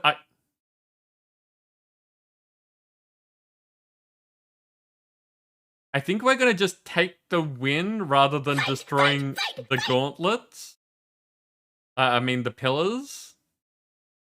Because I don't know what that means, and I'd rather take the victory for now and do better another time. Because what if we go in there and then it's right, there's death down there, and then we die and lose everything.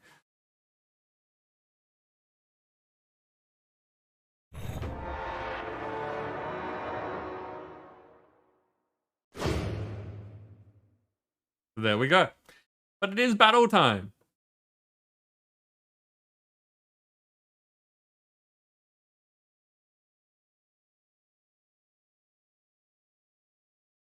Bad air could be a deal breaker. That makes sense. That makes a lot of sense.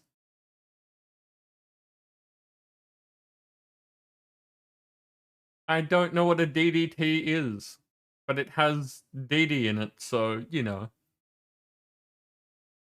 It's relevant, regardless of what it is. Okay, what do we got? We got Hados over here with Swiftfoot Rogue. We've got Neo McKinn with a vampire and Johnny with a musketeer. Okay, those are all a bit different, none of which really blends well. So I'm just going to help us kill these things quickly. And hopefully that means that we'll have more units to take care of everything else. Go get them, people.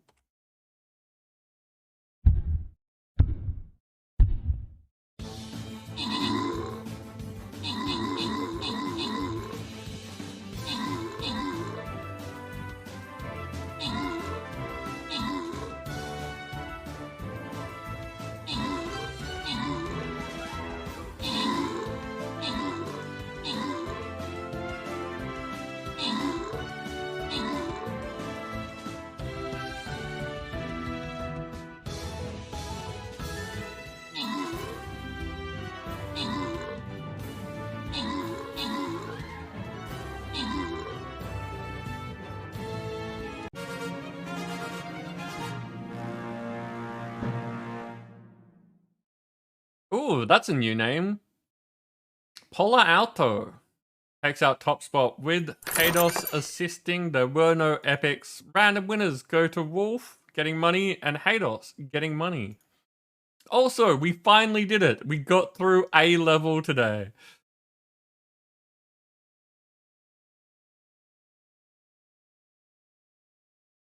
DDT is an evil insecticide? Okay.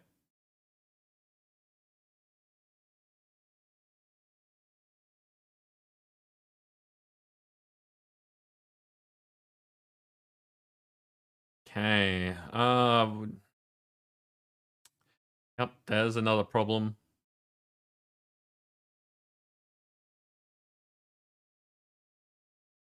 Which side's going to be better on? Yeah, we may as well go straight ahead.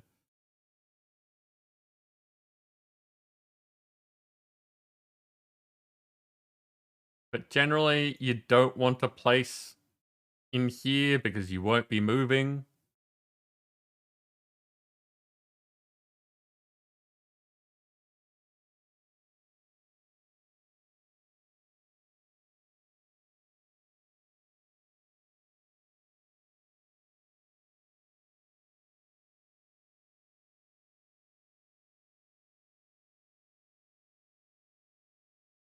We should all catch up somewhere fun like Tokyo. Japan is definitely on my bucket list. I have had friends tell me that I don't want to go there first because I won't want to leave. I haven't been, so I don't know. But that does sound... There is a strong likelihood that that makes sense.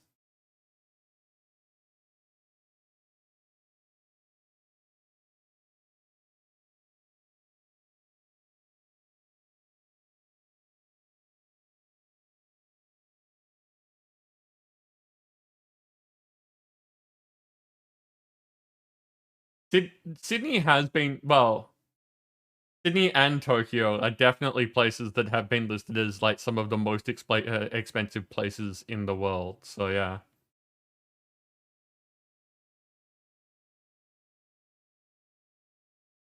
Rude people in Japan. Okay. Was not expecting that, but I can kind of see how that would work. Okay, so what have we unlocked? We've got a Knight Templar, a towering holy warrior who mixes his divine gift with a methodical combat style. Ooh, okay, so the problem there is that you've only really got the kings and bishops to handle things that can only... Like, normally this wouldn't be so bad. But I don't know what Purify does if it helps. But we just had a whole bunch of things that said that they were immune from cardinal directions. Johnny, thank you very much for the follow. Welcome in. How are you doing? And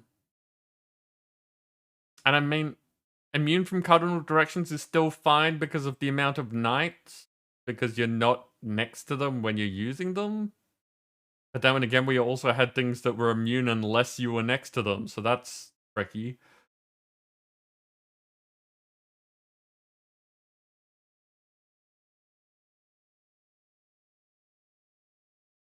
Found you during Stream Raiders. Seems like a fun place to hang out. I'm glad you think so. We are in the middle of my random game day, so if you're here at this time each week, we will be playing different games each time.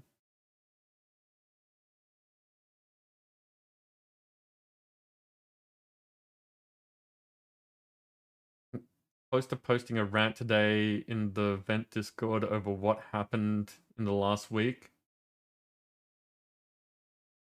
Damn, so that sucks. That sucks a lot.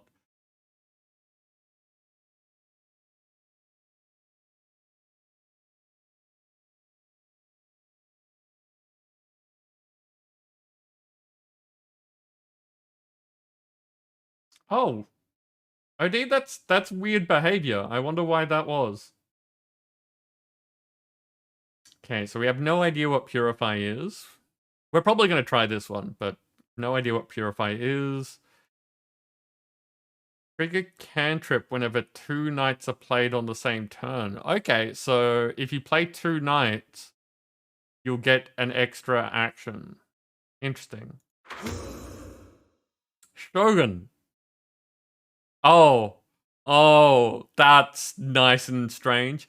This fearsome soldier uses a martial art completely unknown in the continental chesslands. So completely different moveset. Have no, like... I assume that means that moves like a queen. That... What moves? I don't know if we have anything that moves... Knight? Like, knight, bishop. I don't know what those are, because I don't know anything that can handle an arc and move backwards. These are some interesting movesets.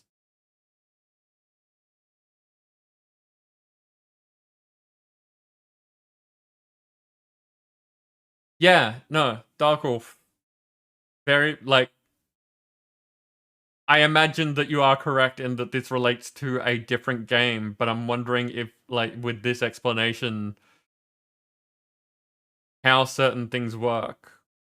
Like, if I can guess the way that these work by the symbols that are with them.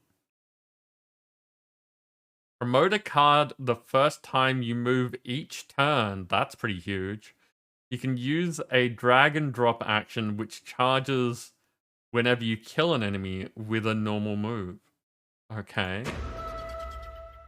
The Nomad roams the chesslands steep, wielding an ornate bow alongside her trusty winged companion.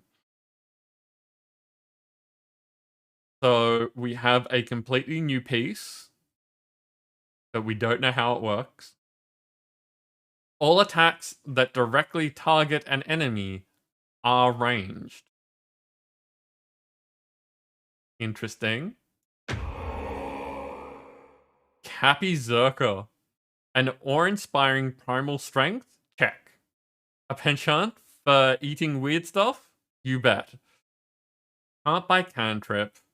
Gain rage when damaged. And consume it to trigger cantrip. Interesting.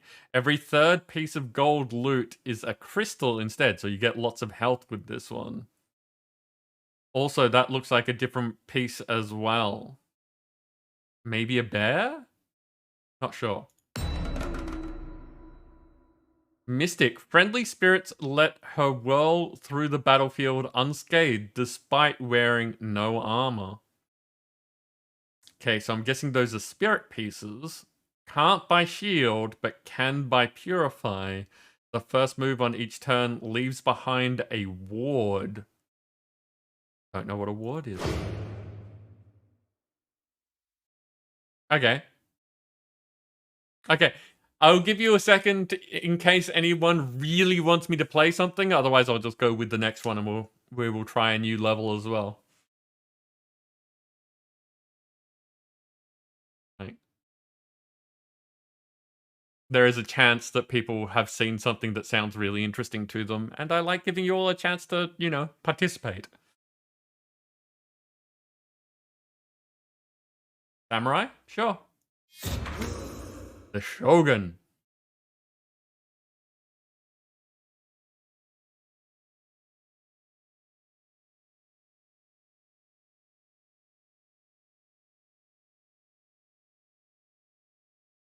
See, this, where I'm just kind of bopping along to the music, when I upload this to YouTube, this is going to look weird because the music won't be there.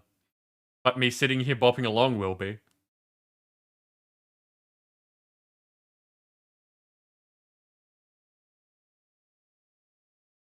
Oh, that's a thing I should probably mention that I've been doing. Not too long ago, I started a YouTube channel. I've been using it as an archive for Twitch streams. There's not a lot there. It's still very much like finding my feet with it.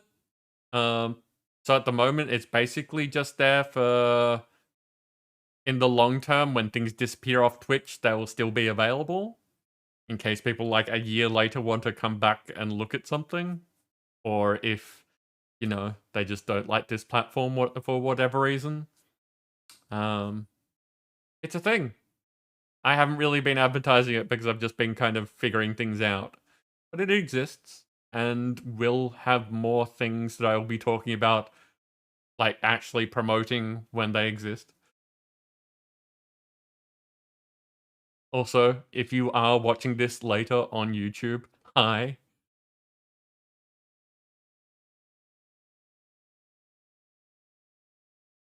You think that they are shogi pieces and can confirm that they don't move exactly like chess, so you will most likely have to learn new movement styles? Okay.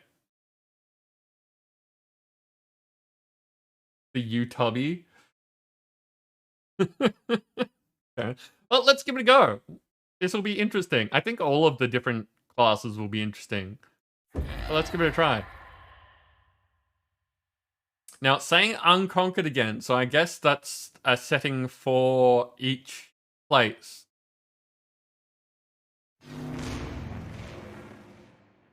Okay, so the Golem Fortress, like, I wonder if there's a level for each of them. The Golem Fortress, near the entrance of this ancient stronghold, deep in the Chatu range, you find the runic inscription, high voltage, keep out. A foul shrine. This gruesome temple houses a portal to the Blight Void and occasionally spills all manner of ulcerous, tentacly, spiky horrors from over there. No, okay, so there's only the 3. Does anyone have a preference for which out of those 3 we should take a look at?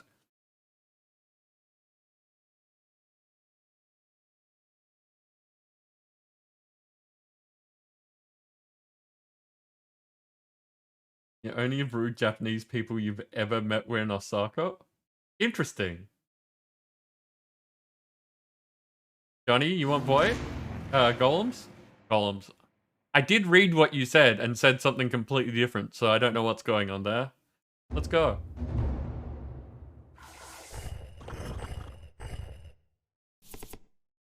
Ooh. Okay, so we've got Cappy Bear Golems.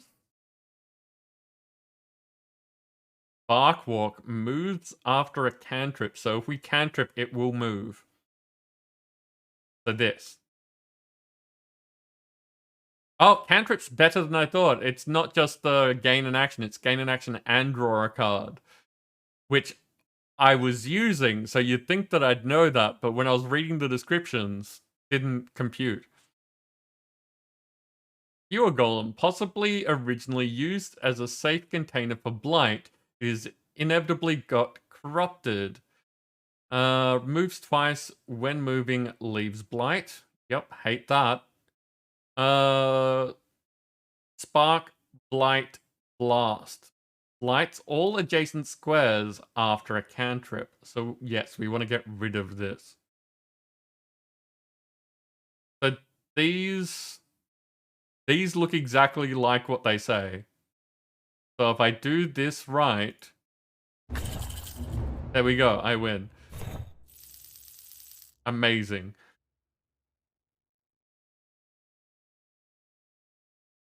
And we've just got whatever this is giving us. Oh, interesting.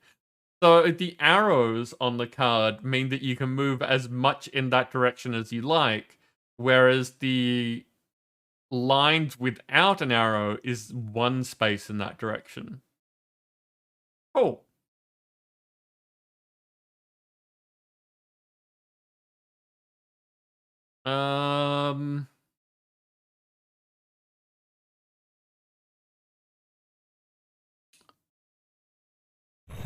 I am going for this, even though it seems like a bad idea in this place, because action economy is just generally big in games.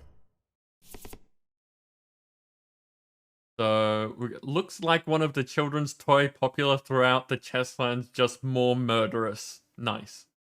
Okay, what else have we got? Spark imps. Their exact nature is unclear, but these imps always appear whenever golems can be found. So after golem death, triggers all spark traits. So for instance, this is spark walk. So if I kill this if I kill the spark imp, both the golems will move, and this will attack targeted squares. Okay, so it will attack at range. Vigilant. So we have to be next to this one to be able to get rid of it. Coil Golem condenses power from the air where it hurts most. Ouch.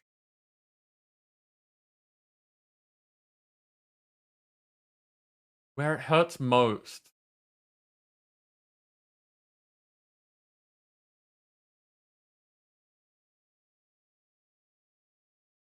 Where has the most nerve endings? Does anyone actually know where has the most nerve endings in the body?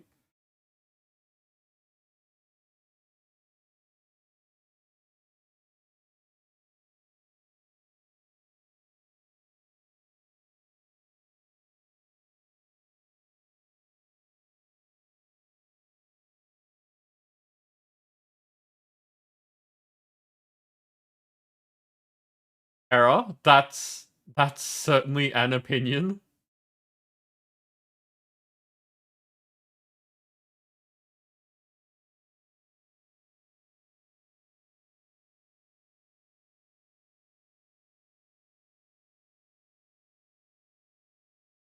I mean, getting zapped in the brain may or may not hurt, depending on how the zapping goes.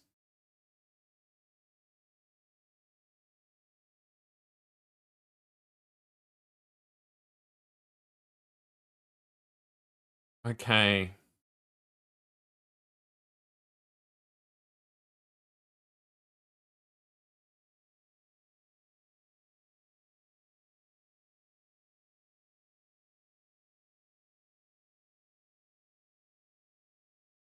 Okay, so that's getting hit from... Ah, okay, so that's a range unit. Okay, so we'll take one hit, but get rid of 2 enemies if I do this, and then that. And of course that moved.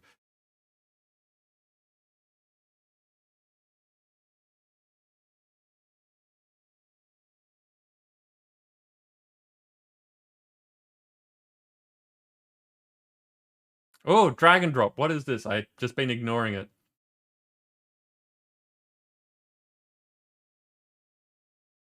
Panda. Panda with the compliment you. Panda, my experience with you so far has that you just straight up, everyone that I've seen interacting with you just thinks that you're lovely. I have not seen any negatives as far as people just interacting with you. You show up and everyone is happy about it. And I am very on board for this. So thank you for being here, Panda.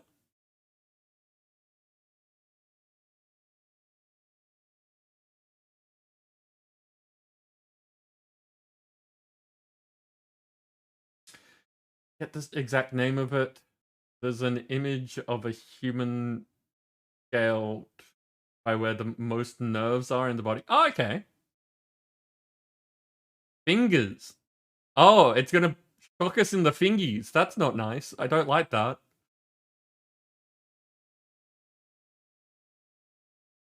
Apparently the lips and tongue. Okay, we're getting differing answers. I don't want to get shocked in my lips and tongue either. Although, some people are into that.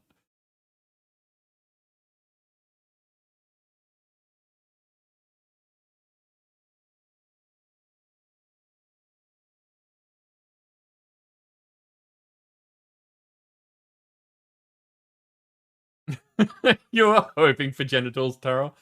I mean... Okay, drag and drop. Spend a move and consume all charges to trigger all applicable effects. So, 0 gives you a shield and promotes a card. Okay. 1 gives you a diagonal splash.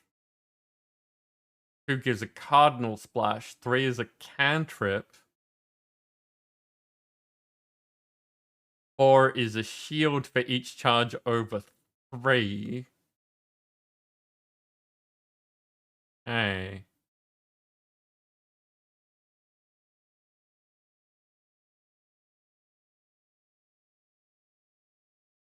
And this is... needs to be an adjacent square. So if I go here and do that, I win. That is a useful thing to know.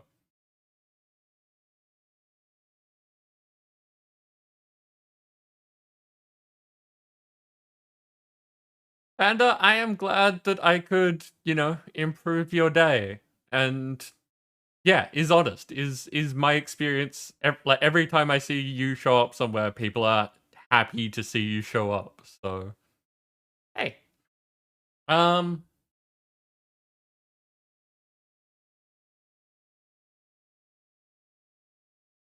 Yep.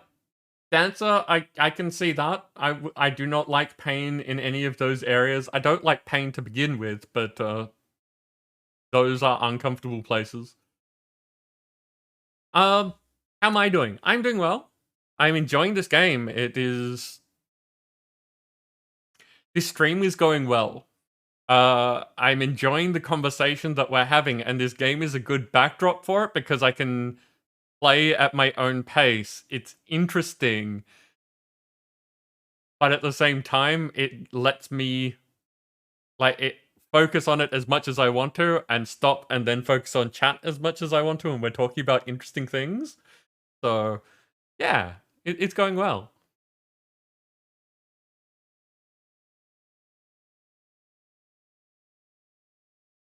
One pack you're looking at has some settings where you rush around the field of view is weird. Oh yeah, okay. The whole fisheye effect.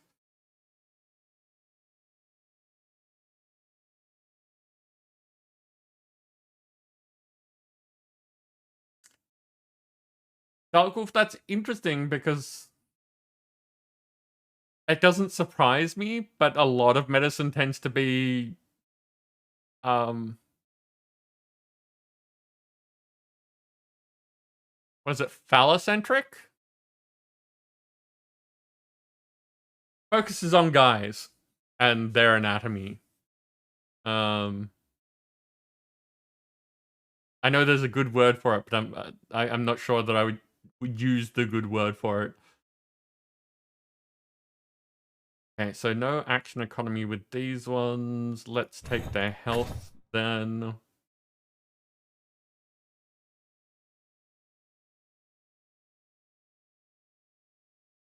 Um,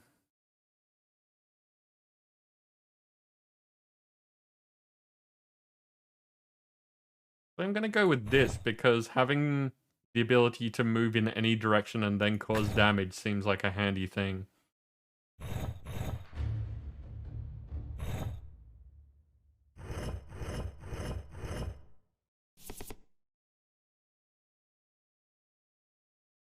Yeah, I don't know off the top of my head what mod does that. I do remember it happening in the past, so there is probably a way of controlling it, but just without delving into it, I'm much better at figuring things out than remembering things.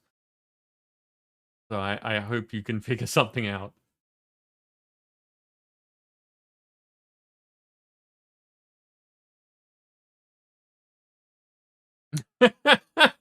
uh, Darkwolf, I don't have a problem with that. It like at least my Discord is an adult Discord, so and do you know how to do spoilers in Discord?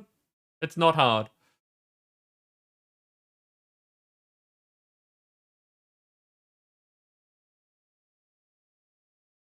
Dancer, do you mean mages? Are you looking at the Bog Witch mage skin?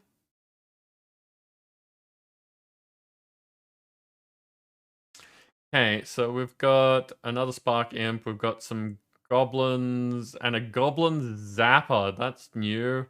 So it's nimble and attacks targeted squares after a cantrip. So this place is punishing me for taking action economy, which is interesting because the action economy symbol uses the lightning bolt. So that's kind of cool. That's okay, Dancer.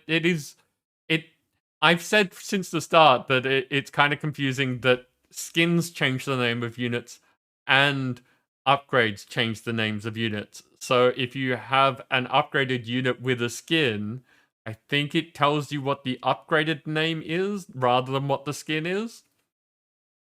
So, like, yeah, confusing. On the plus side, mages to 8 is good. Ah, okay. So this forked movement is the night move. I'm wondering how this works. Promotes to promoted knight. Interesting.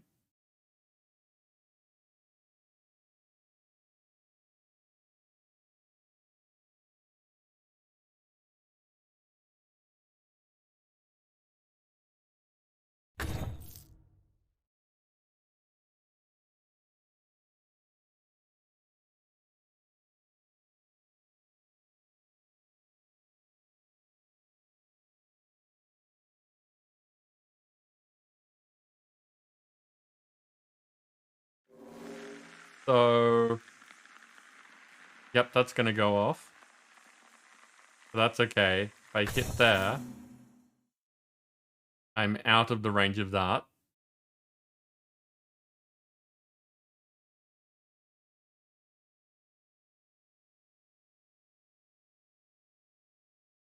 And then if I do this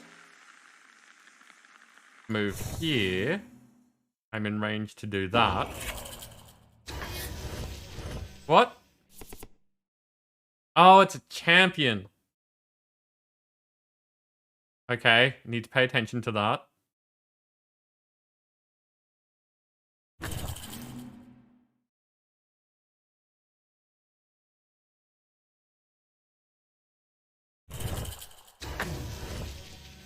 And it's nimble. Okay, so I really need to pay attention is what I'm saying for myself right now.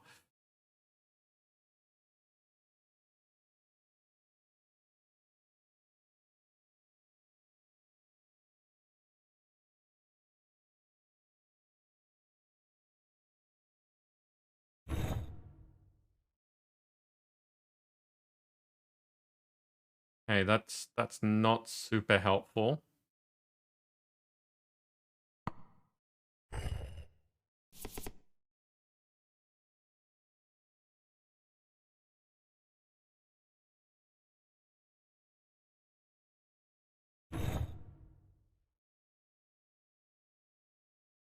So I'm just trying to maneuver it into a position where I can either hit it twice or hit it into a wall.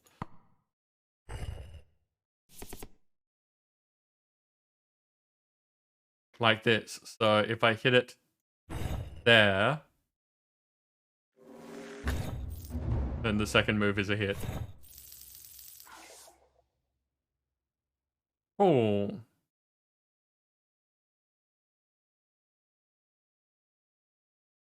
And I've got enough to give that extra energy and get some health. So we keep going. Got a minute left till the battle. Oh, okay. We've got helmets. And that has stacked a bunch of damage on me.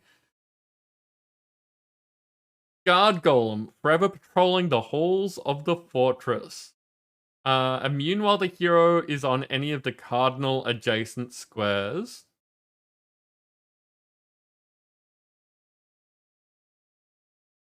Okay.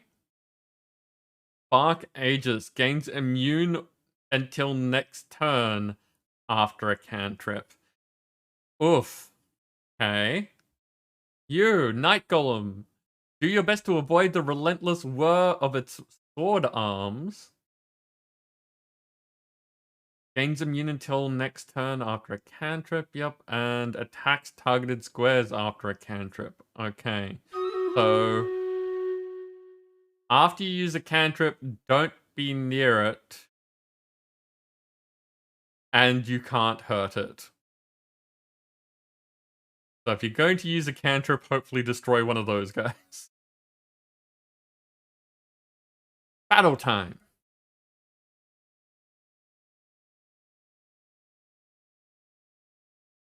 Ooh, okay. What do we got? What do we got? We have CTV maps with a Farsight Bomber. Ooh. Level 30 Farsight Bomber supporting Shasha. That's a skin.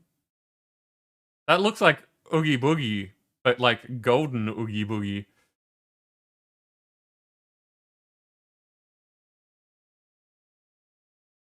Okay, so they look like they're going to move, so I'm going to put the killing field about there and hope that it works. Go get him, people.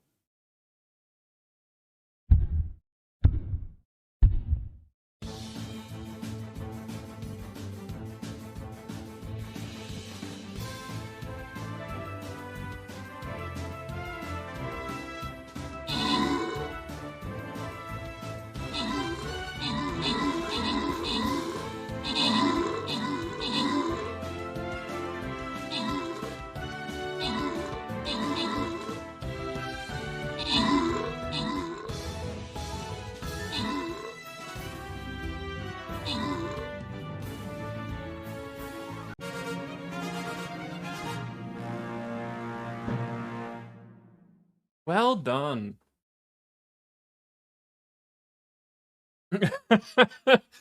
Johnny, you took out the top spot with Senpai assisting. And like it's not only Senpai, it's Senpai with that, laughing smiley face. And a picture of Will Smith as the Fresh Prince, if I'm not mistaken. So this, as soon as I saw it, made me laugh. Random rewards go to Hados getting Flying Rogues, Johnny getting Centurions, and Dancer getting Saints.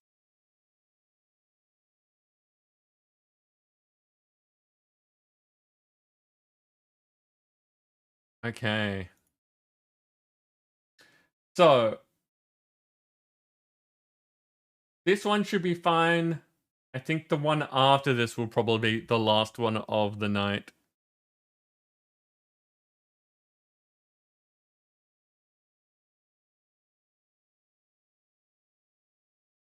Okay, let's start down here because that's super inconvenient.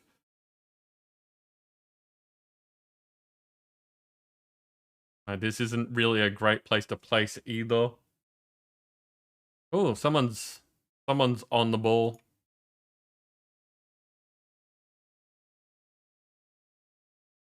Quest complete. Gets me some extra money. Nice. Oh, and you know what I haven't done? We haven't been to the store today. So get the daily free. In case you have forgotten, get your daily free as well. Do I have all of these? I do. So we're doing Endless Lovers in the hopes of getting that skin. Nope, not today. I do have a lot of money left over.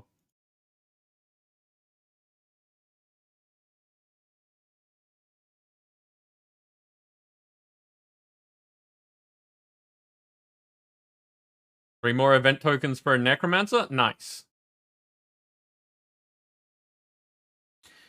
Now, Johnny, are you looking for recommendations for other captains as well? Because I do know a few other people that do stream raiders. When I finish this stream, we'll be raiding into another channel that does it. And I've recently run into a couple of other streamers that are a bunch of fun who run stream raiders fairly regularly as well. And I am happy to talk about our friends.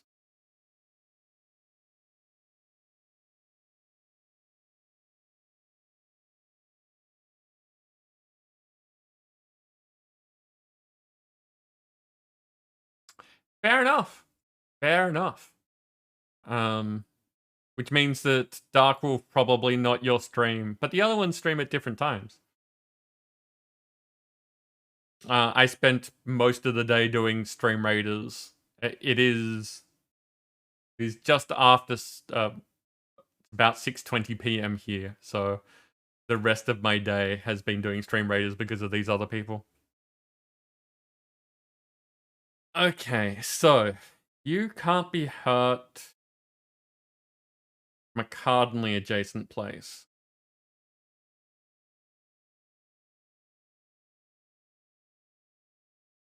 You hit all of those places. You're all hitting next to each other. You're a problem.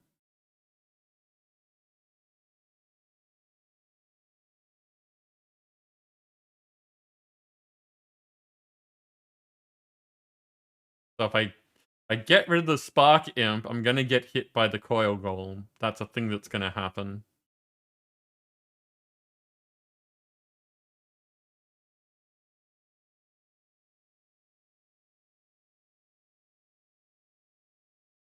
Ugh, and that's immune while I'm next to it. This is a problem.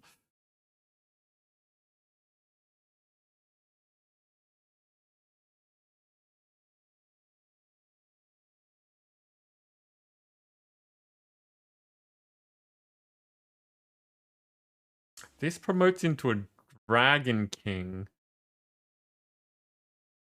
And if I use this straight away, I get a shield. I'm curious what a Dragon King is.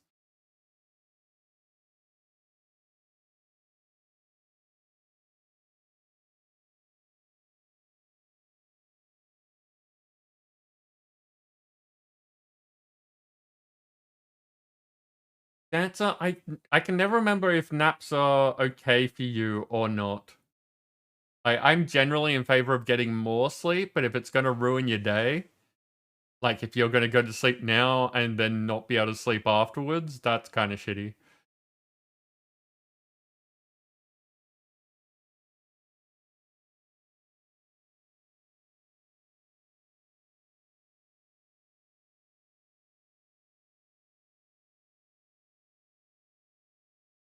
And let's see, if I do this...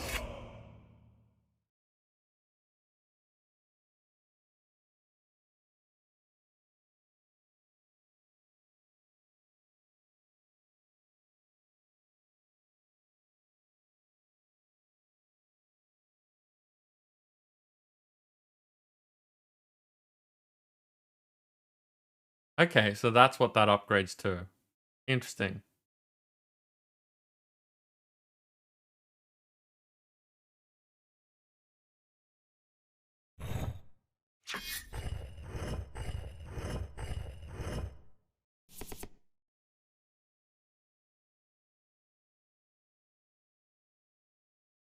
So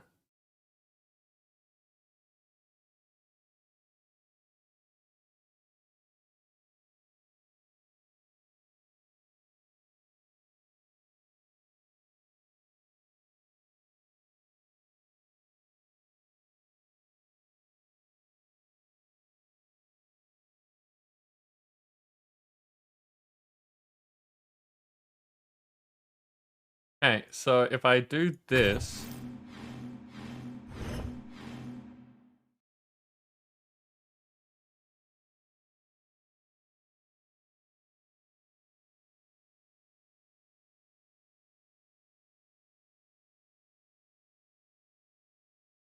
and then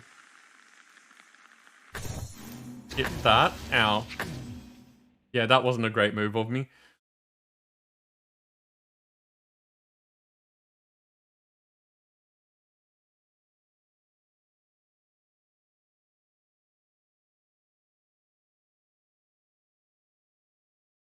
Taking 3 hits is a bad idea, but moving there I'll only take 1 hit.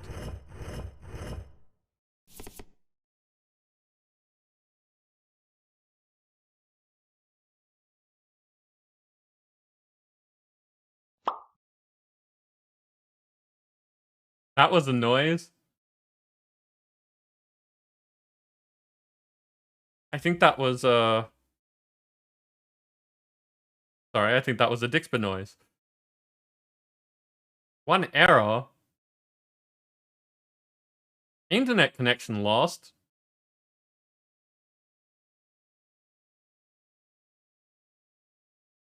Is everything okay? Can I get confirmation that people can see me just fine?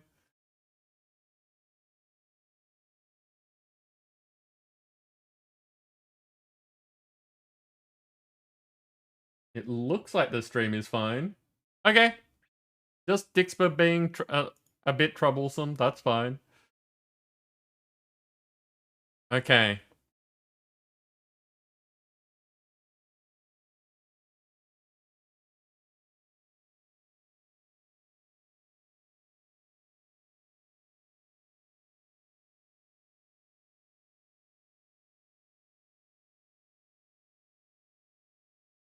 So if I use this now, I'll get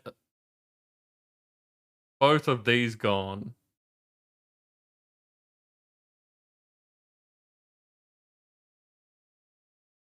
Which is good.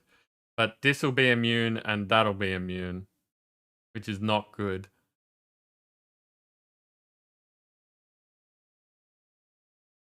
If I use this, I'll get rid of that one. But that will be immune because I'll be next to it. I think it's better to get rid of...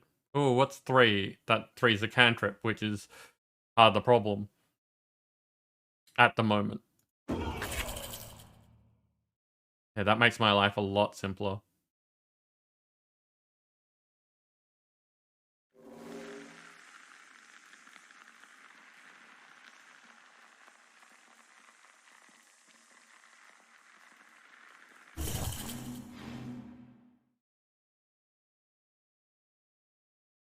Ah, that's not what I wanted.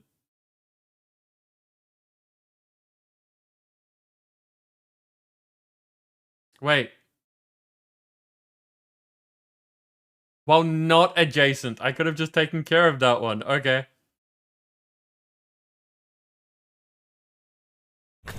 I have to be adjacent for that one to work. I can't be adjacent for this one to work. That's a pain. So that's a king, and it becomes a dragon king if I do this. No, the rightmost one gets promoted. Useful.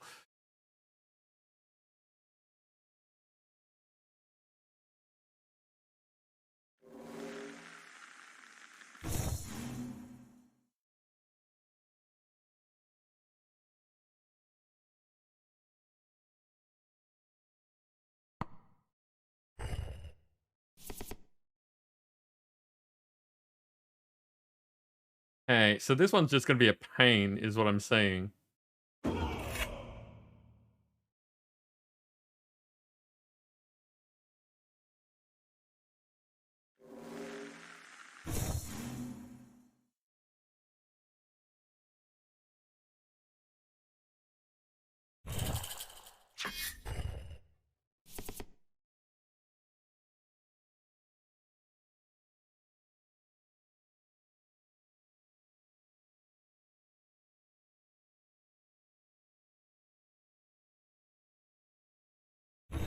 Okay, we just kind of have to move around a bunch.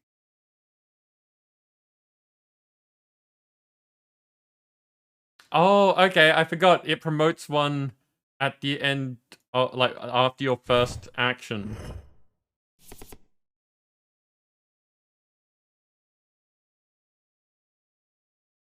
Okay, so if I do this and then hit that. Okay, that took a while.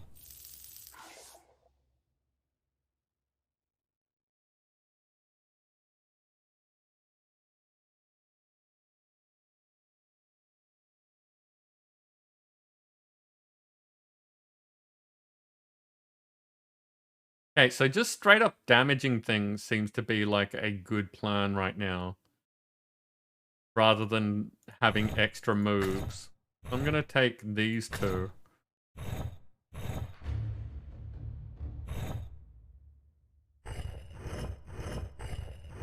It's got sunglasses!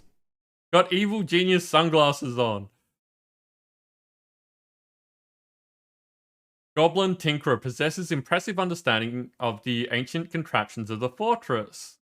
So it's a champion, we have to kill it last. It's nimble, so we have to hit it twice. And Spark Puppeteer spawns a capybara golem on an empty adjacent square after a cantrip. So the more you cantrip, the worse that gets.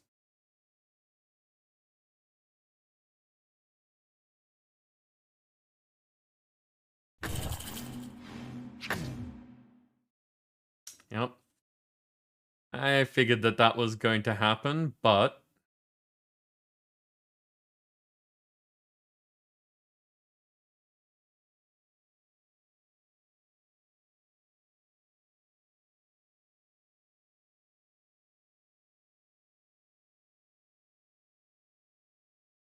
Okay, run away is the plan. There's 2 spots that I can see that don't have damage on them.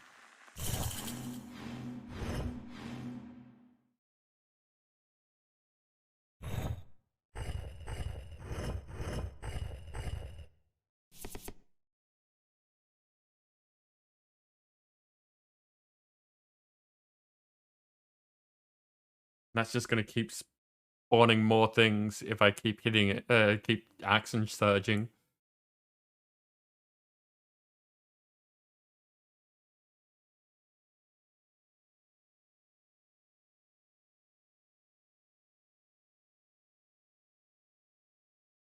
Those aren't terribly bad though, they just move.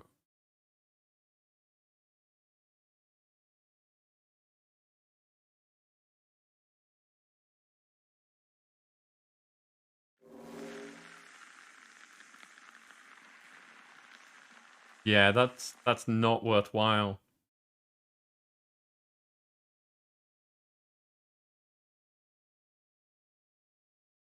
Especially if I can do that. I forgot that makes everything surge, so now a bunch of things are immune.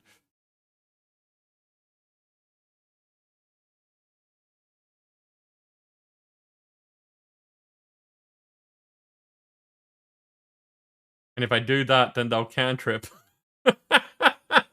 This is a bit of a mistake.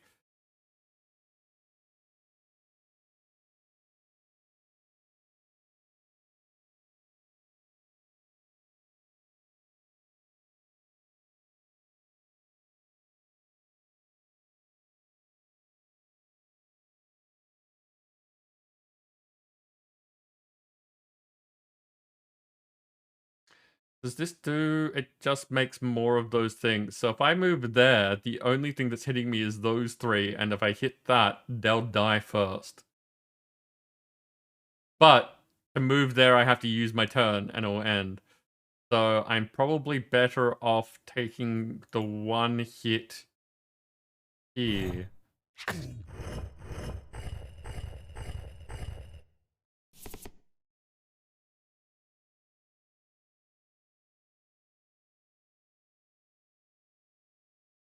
And if I use this now, it should kill 4 of them.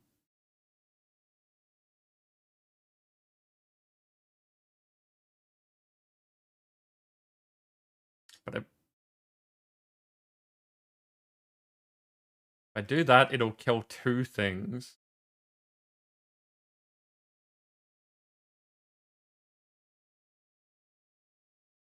I'm on 1 health.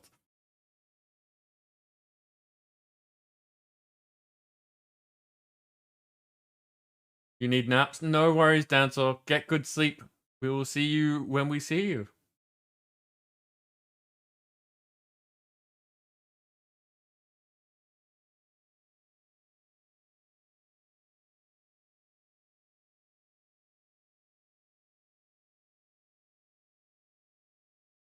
Okay, let's see if this saves me.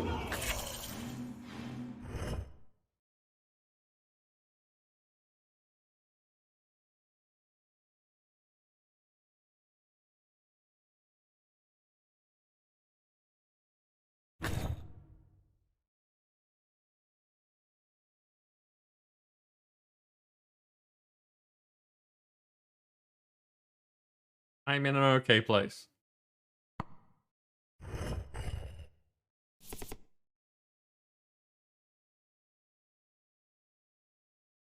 Oh, okay. So not actual night moves. I can't hit there because it's only forward. Interesting.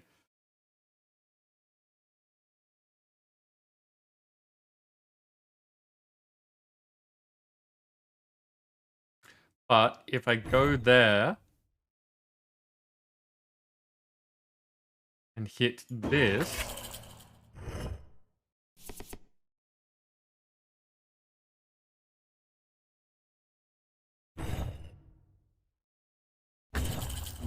there we go. Oh, that was painful. That was many pains. Subby, welcome in. How you doing? You just missed Dancer.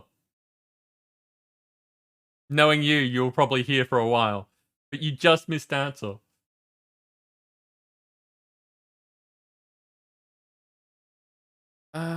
Do I want more defense? Defense would actually be really good right now. So having 2 more things with defense or 1 extra health. 2 things with defense.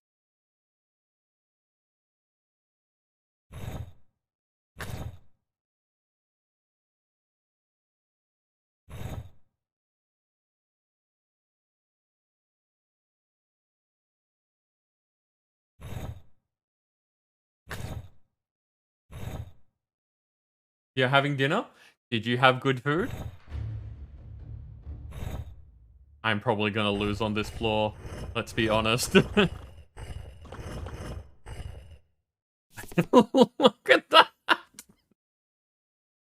that! This is not good. This is lots of not good. What is that?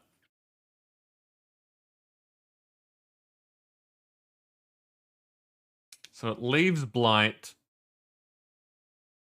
Cantrips make it blight all the things around it. I can't hit to the side.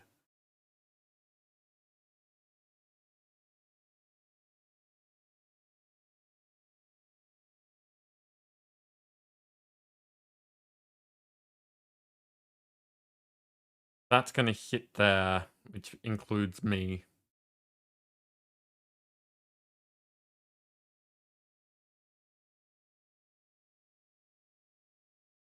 I think I am super dead.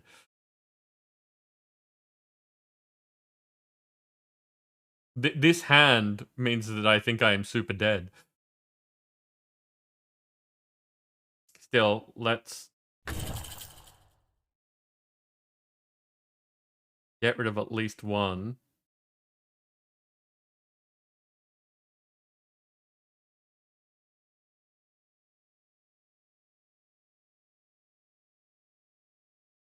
Moving there means that I die. Moving like that means that they all spark. Putting down blight all over the place and I die.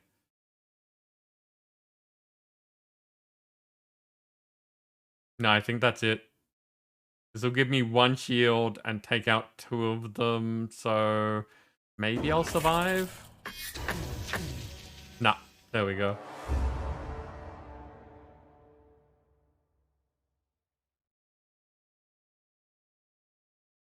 Okay, yeah, I built very badly for this dungeon. Because the thing I like is the thing that they punish you for in this. We'll try again. It was good. I'm glad to hear that you had good food.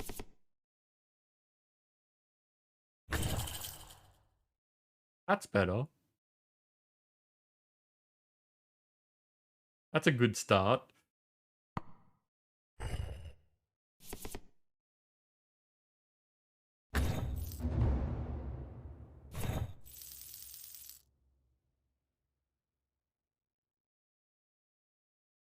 Okay, so I kind of want defense.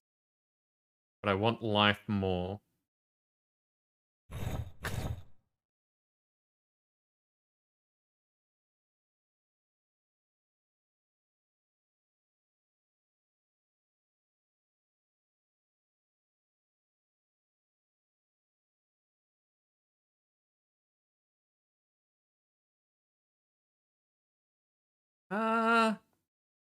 Yeah, We'll try defensive. No, the defensive is not as good on this, like, this layout of things. So I'm going to try going offensive instead.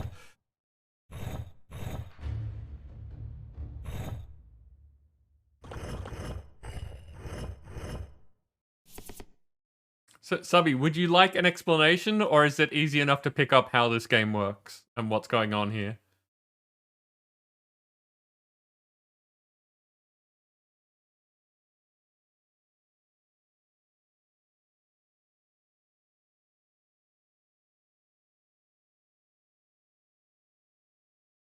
You have no idea what's going on?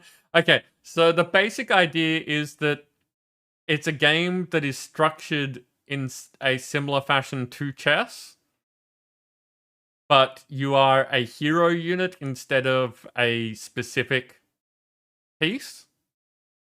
All the enemies have movesets in a similar fashion. You have health, you have an amount of actions that you can take, and different cards that say what moves you're allowed to do. I'm playing a character that's based on Shoji. I think it's Shoji. Pronunciation-wise, anyway. So the idea is that I'm trying to do moves with my cards that put me into places that mean that I take as least damage as possible while wiping out as many of them as possible, and can only progress when I clear the level. So you're trying to take as little damage as possible as you progress down through the floors and eventually win. So it is a roguelike dungeon game with chess mechanics.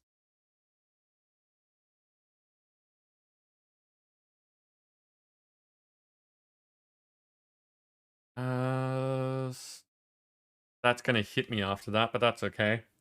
I will have taken out most of these. If I do this well.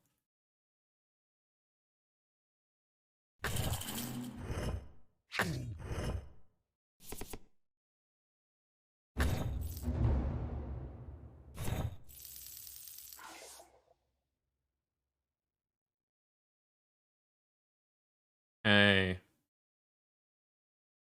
And after each level, like you get money for defeating enemies and also getting through levels quickly. And then you get to spend that money on upgrading yourself and your moves.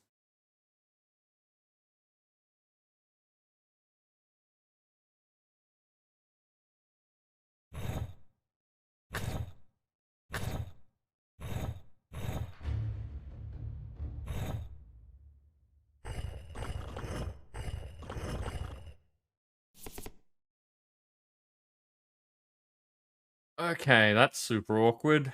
I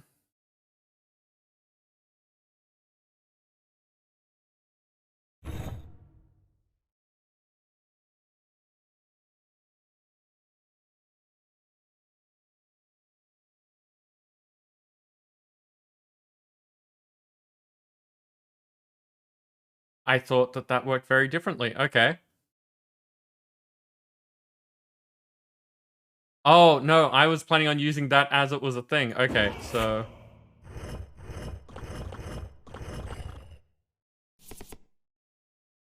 I don't know how to demote a unit. That's an interesting...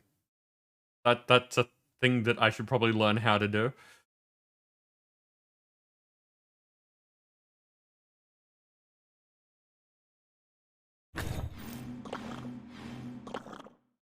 Yeah, that's a lot of blight.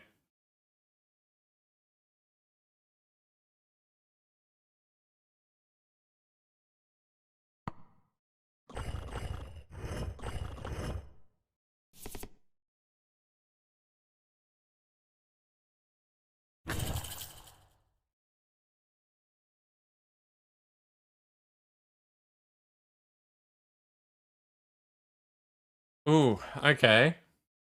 What do you... Attacks targeted squares. Okay, it's a cross.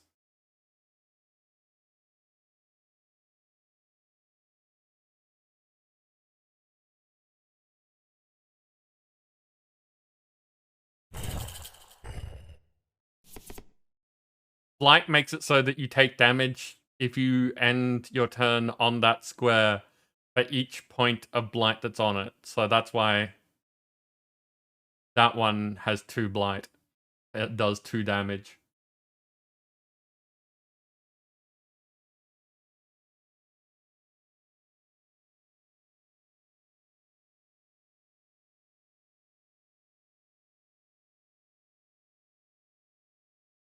This is looking awkward for me.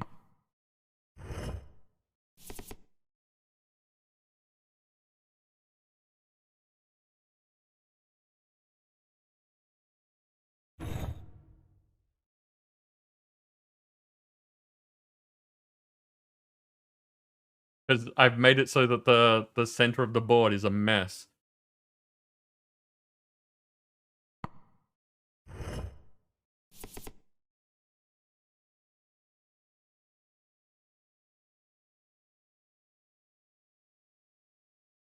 There to get to there. No, that's not good.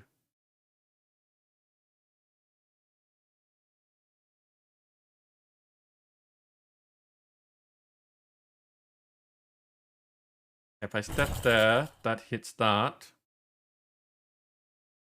Then I hit there. Excellent.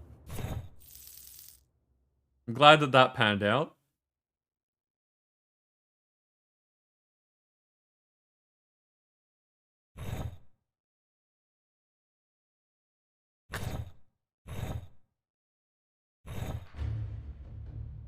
Level 4. Wow, that's gone quickly.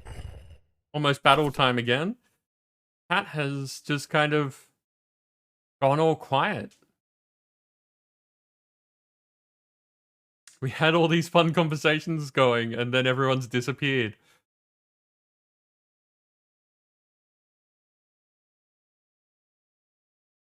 So that's fine until I use a surge.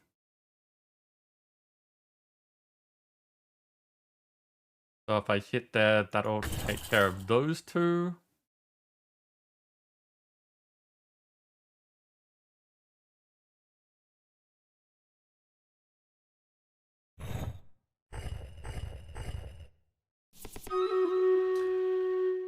As we just said, it's battle time.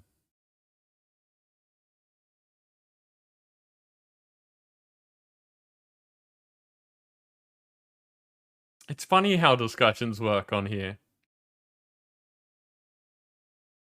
Because, yeah, you'll have times where everyone's talking and things are interesting, and then everyone has things to do. So it'll just suddenly cut straight off.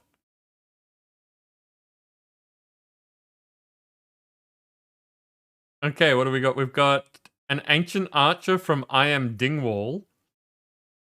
Dancer with a frozen vampire and that book.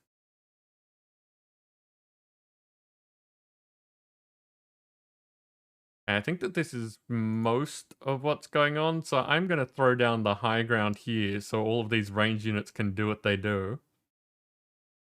And hope that that's enough to get us through the rest of the level as well. Go get him, people.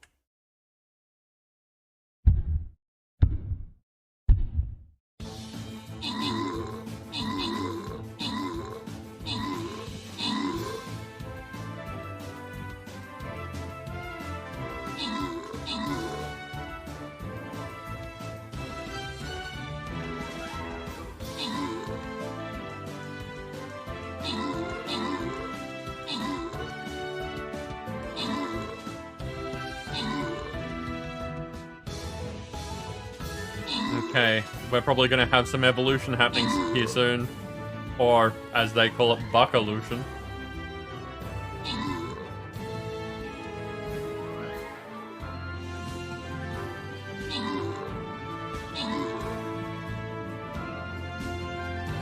No, you got in there before it happened. Well done, people. Top spot went to Dancer with Spit Rage assisting. Random winners are Johnny getting a bomber, Dancer getting a bomber, and Segaran getting a Saint.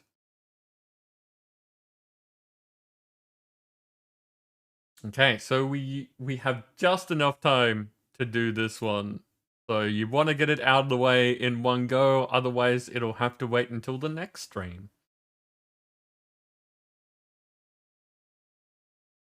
I need to place a healer. That is my healer.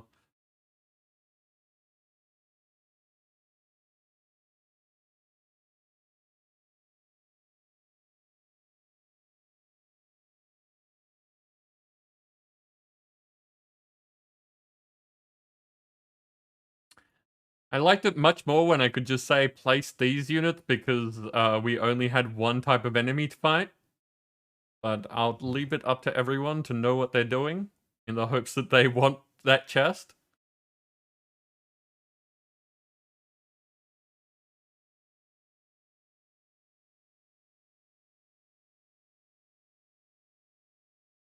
So, Subby, how have you been doing? And I've seen that your streams have been going well, but like, are you otherwise doing okay?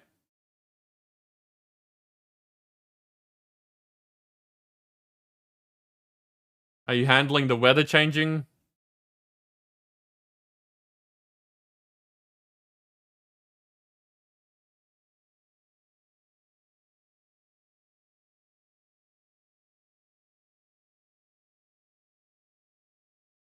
And that's...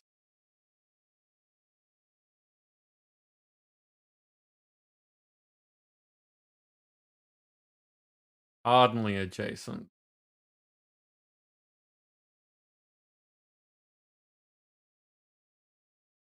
If I move there, I'll still be... that one will still be immune. But I should be able to hit those two.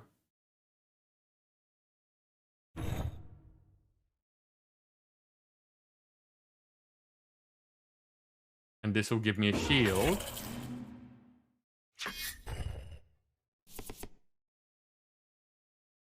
Nope, that's not good.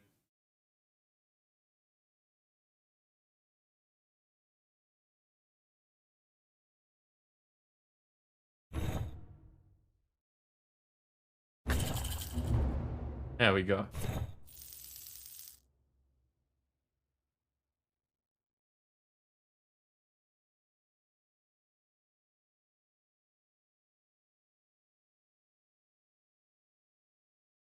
I'm doing really well for health this time, so I think my strategy is working.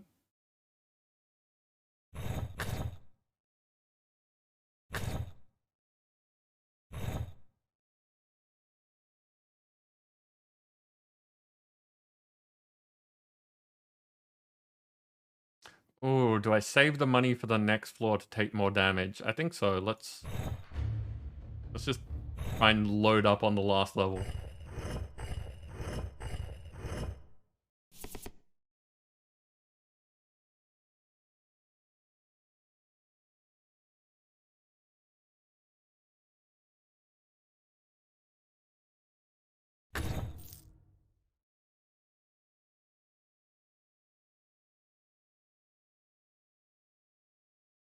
What's hitting me? That guy.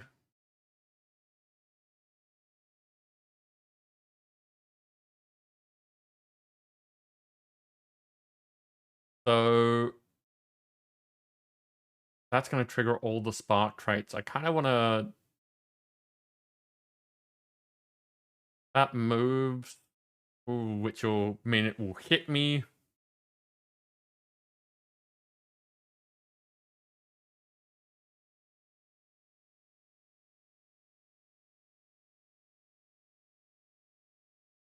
And that'll make another one, which... I don't know if it gets to act.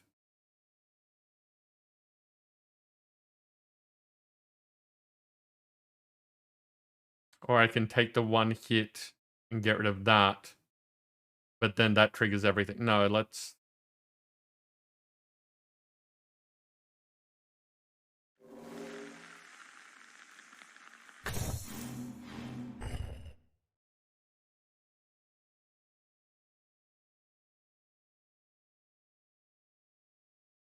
Oh, interesting.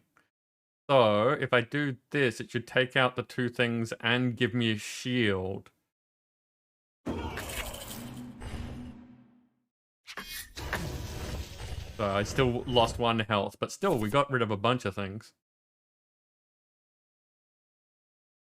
And this will let me take care of both of them.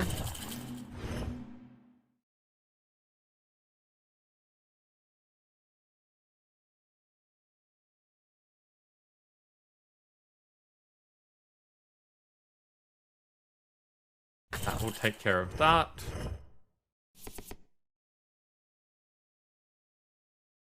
Oh, this will be interesting. I'm curious to see how this pans out, because I'm going to move here, which will take out that one. The cross will hit both of these, but I don't know if this one will be immune until after that one dies, or because that one dies, will this one then be not immune anymore?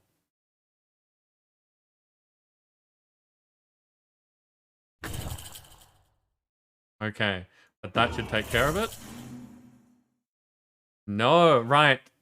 Agile. That's a problem.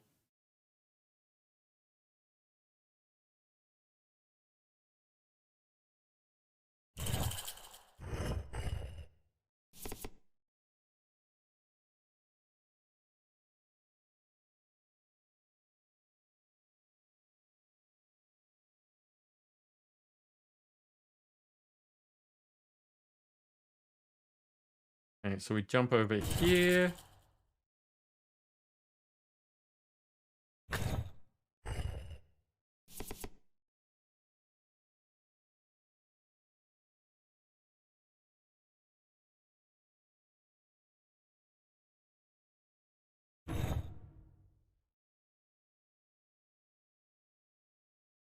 Now, if I spark, that's going to cause another thing, which I don't want, so I'm just going to hit you.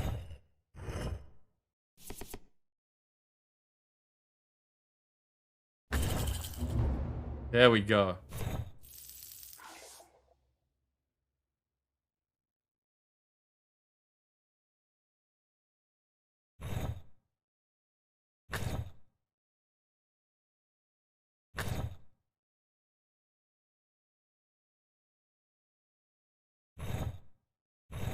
I'll give my super one extra defense because...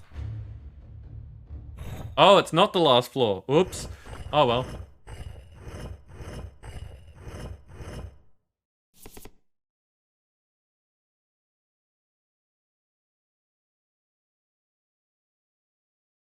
Okay, first of all, get rid of that and that.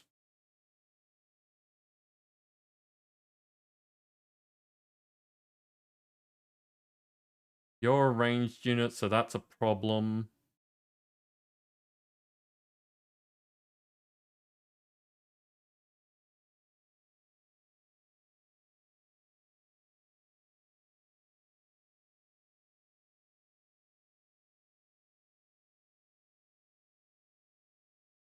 Probably better not to take the hit.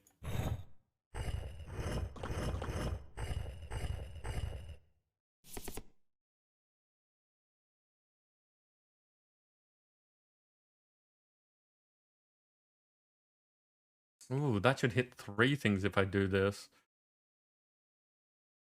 Like, that'll be immune, but...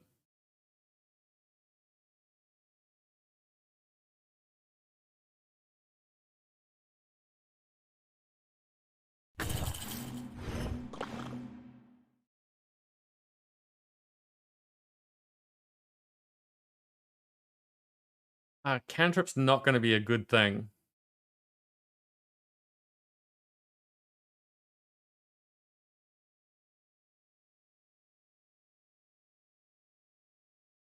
If I move there, that'll give me 1 damage from Blight, and that will hit me. So taking care of that's not a good plan.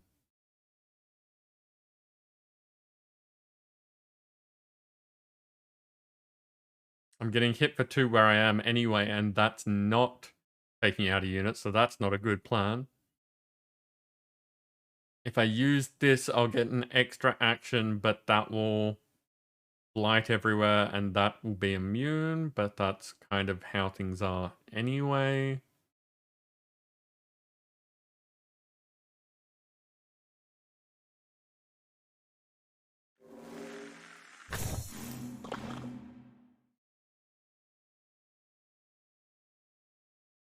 There doesn't look to be any blight on that square.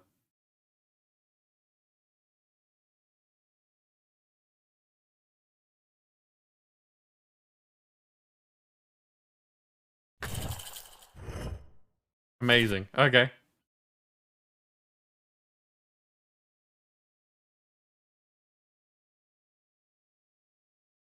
So now if I move here, I should be able to just succeed.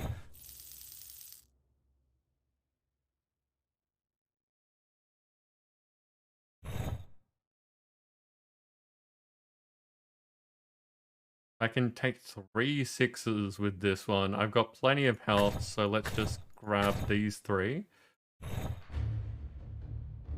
And we're on the last level. Ooh. You're shiny and immune to things. The champion, of course it is. The King Golem. The fortress itself created the king to reign over it once the original inhabitants disappeared. So cantrips make it do damage. Randomly spawns a guard golem or a knight golem on any empty adjacent square after a cantrip. So don't cantrip and kill it last. Got it.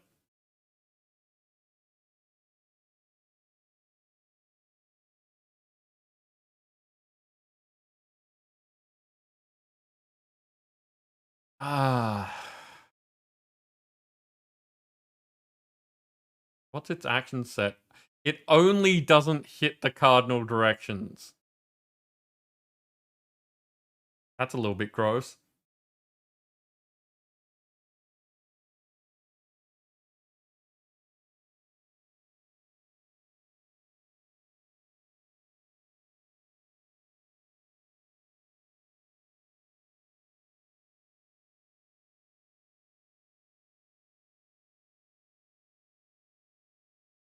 Ugh, this moveset is not good for what I'm looking at. So if I move... If I go there and hit that, then everything gets its surge, which is bad. So that's taking out one thing, but that will spawn another thing instead. And this won't do anything because the places it lands are not good. If I move there, it'll take out that and have the same effect. But then I'll get hit by this one. No? Okay, those things only trigger on... They cause other things to happen on their death, not when a surge happens. Okay.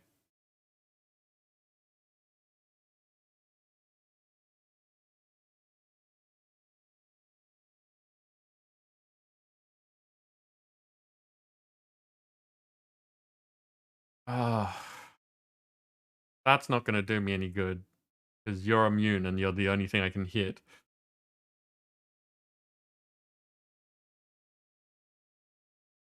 What do you do? So those will become immune.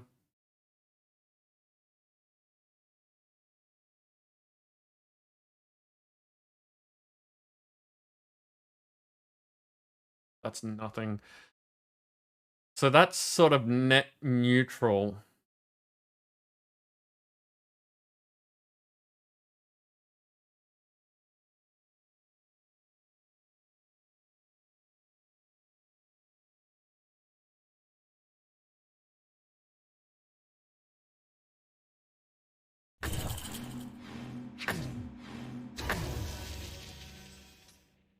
That was not neutral.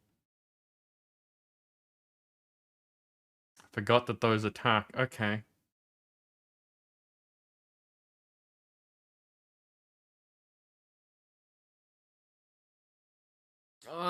Ooh, this is just super bad.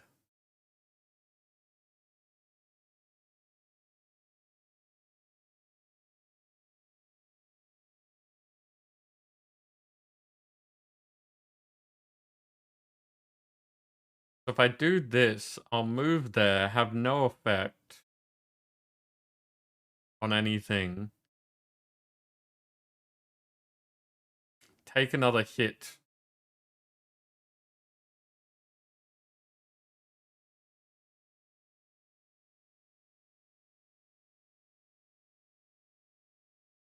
And then I can shield or use whatever card I get. But I'm going to take 3 hits here.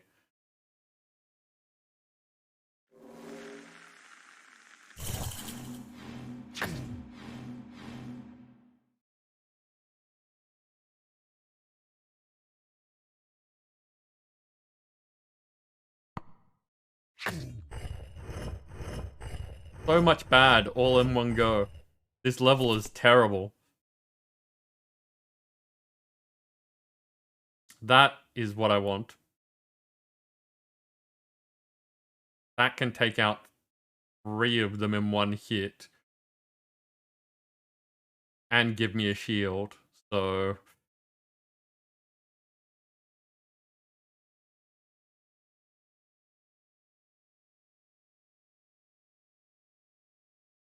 I hit there first.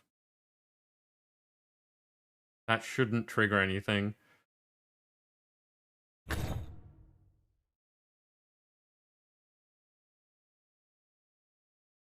That should take out 3 of them.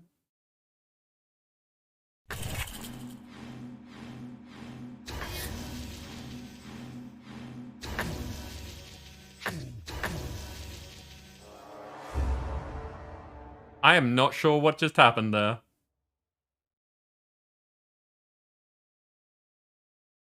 Oh, I took out 2 of the spark things, so the spark things all went off twice, but I don't know why that one didn't die. Oh, it's the wrong type. I was thinking it was one of these. But that's a cardinal. Right, okay, that was a dumb mistake.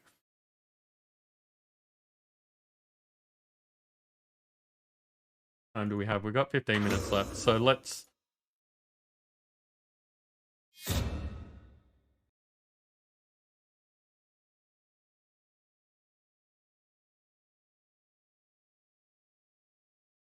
Let's see what this is. On the Foul Shrine.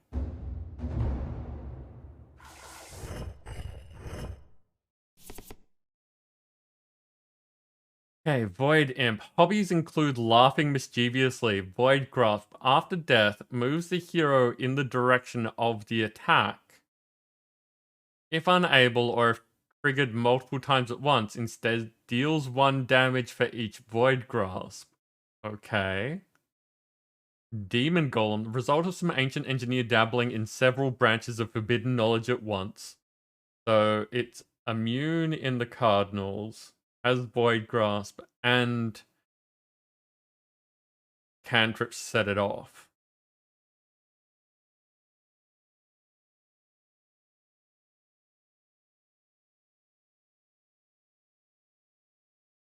Okay, I don't want to hit both of those at once. I don't want to hit all of these like any of these at once. You want to take them out one at a time.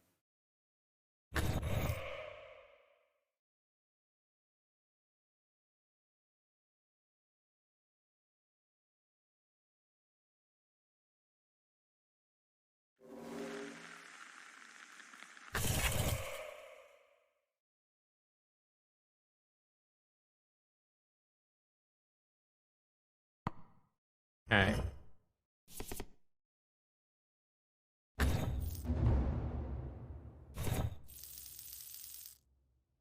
Okay, that went well. Purify. Remove 3 blight from the tile you landed on. Activates after all enemy traits. Okay. So I don't know if we're going to be having blight, but I think we will be.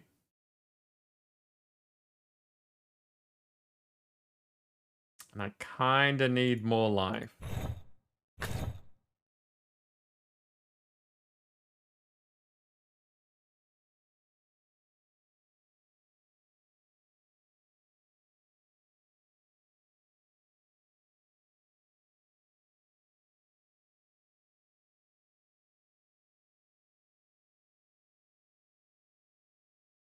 Do I've got one of them.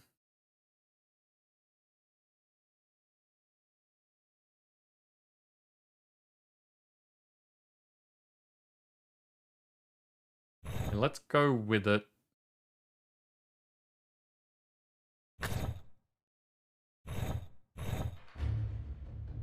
See how this pans out. Because of that. What are you? Blight Imp. Moves and leaves blight. And after that, blights all adjacent squares. Yep, fair enough.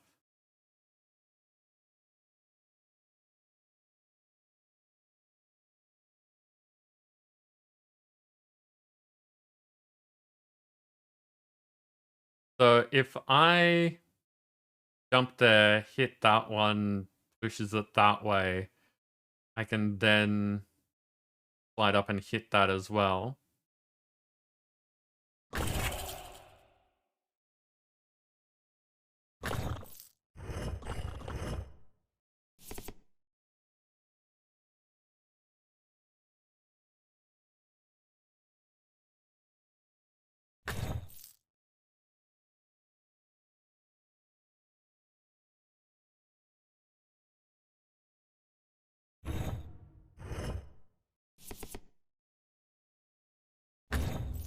Success! That's going smoothly. So far.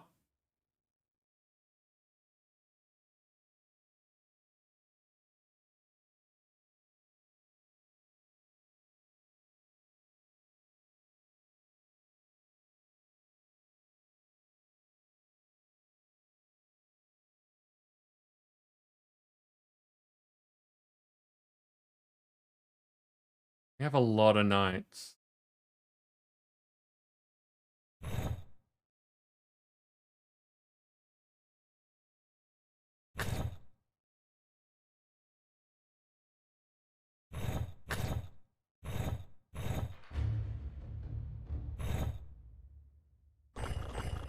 Oh, interesting. Interesting. Oh. Bleh. Okay. Blight Matron is a champion. Okay. Leaves blight when it moves, and after death spawns a blight sack on empty diagonal adjacent squares. Goblin Cultist. Impressive. Wait. An eldritch abomination born from the blight. Beware its noxious secretions. And impressive what a goblin can achieve with 3 small bits of wood and 4 CC of capybara blood. So it's nimble, we have to hit it twice, and Void Grasp, it's going to move me after it dies.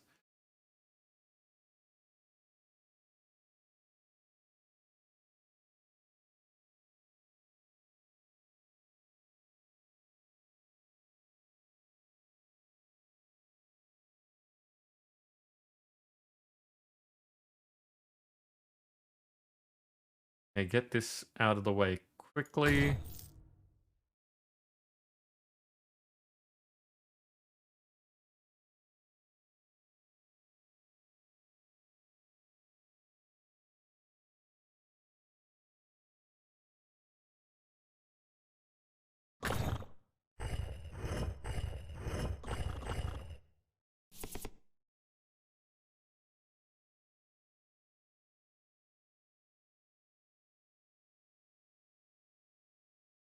Oh, okay. So get rid of that. Moves that one. If I hit that, I'm gonna take 2, but it's worth it.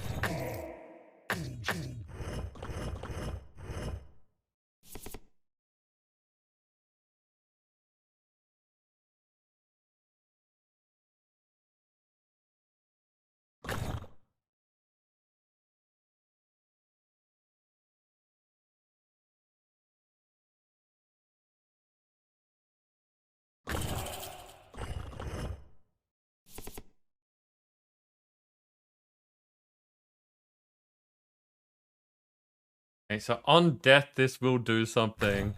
Yeah, I thought so.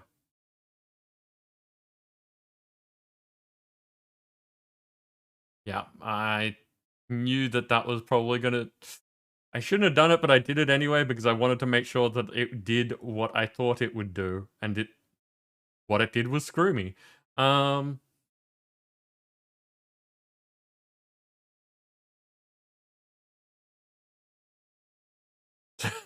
just killed myself.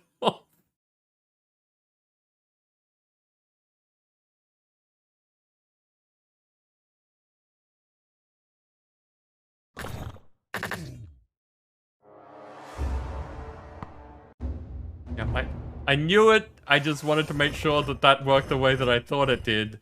And hey, look, it did.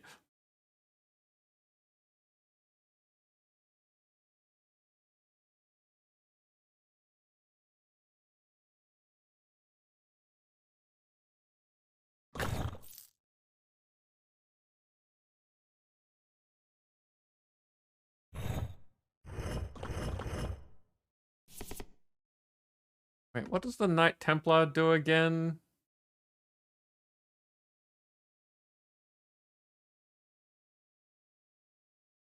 Can't buy cantrip, but can buy purify. Triggers a cantrip whenever 2 knights are played on the same turn. Okay.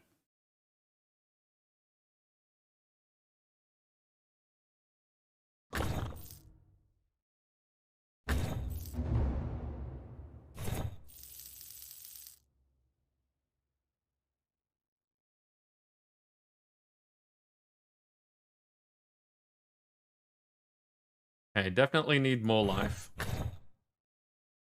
There's no more purify.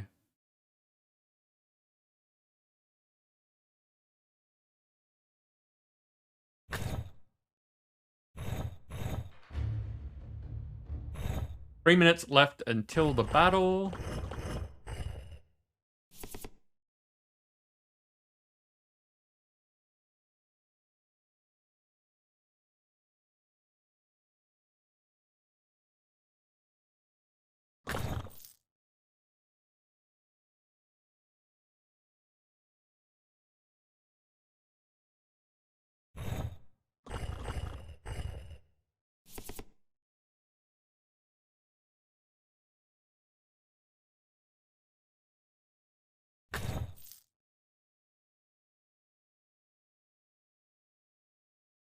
And we jump there and purify, which is nice. Okay, that's going a lot smoother. Just luck of the draw with enemies.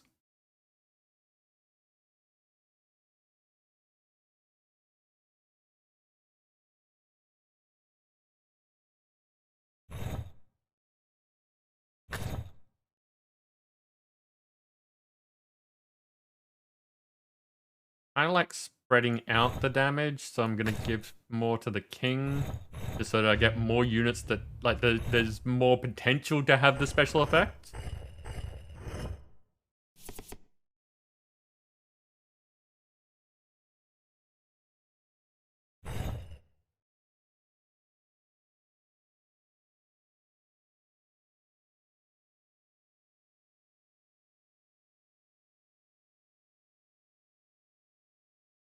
Yeah, if I hit that, Void Grasp means that it's gonna try... I'm gonna take damage because I can't move there when I kill it.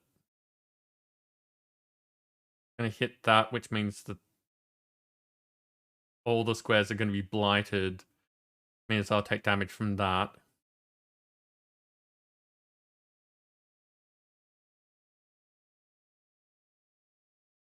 Oh, but if I move here instead, I'll get hit by that, but that will get a second hit anyway. Okay, let's try that. Interesting. Ow! Okay, so the Void Grasp works even if you're not... Like, I thought that it would try to make me move in the same direction. So I thought by hitting it there, like, I moved that way, it would keep moving me that way. But no, it's the direction that the hit comes from, which is a really useful thing to know.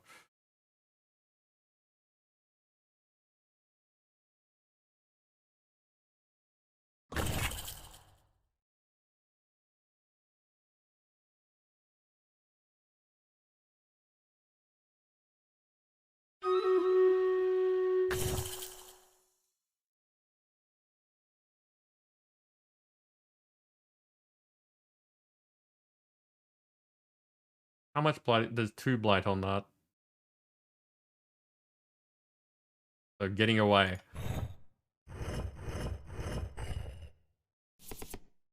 Hey, battle time. And then we'll probably just raid. That seems like a good thing. Rather than sitting here watching me fail more. What do we got? We got Johnny in with that ancient archer.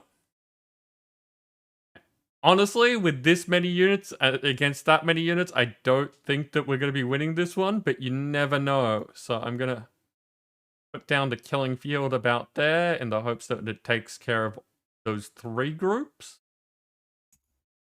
Go get them, people.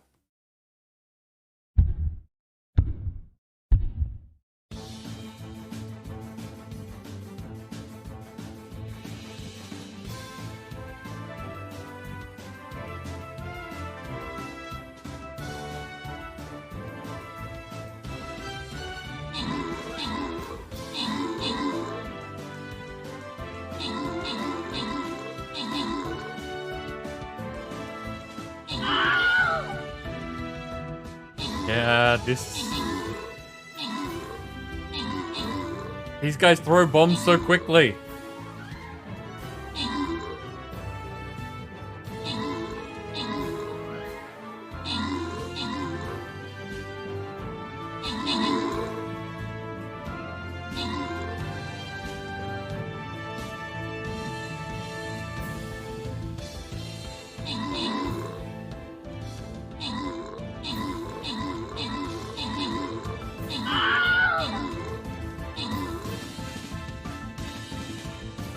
Ah, well.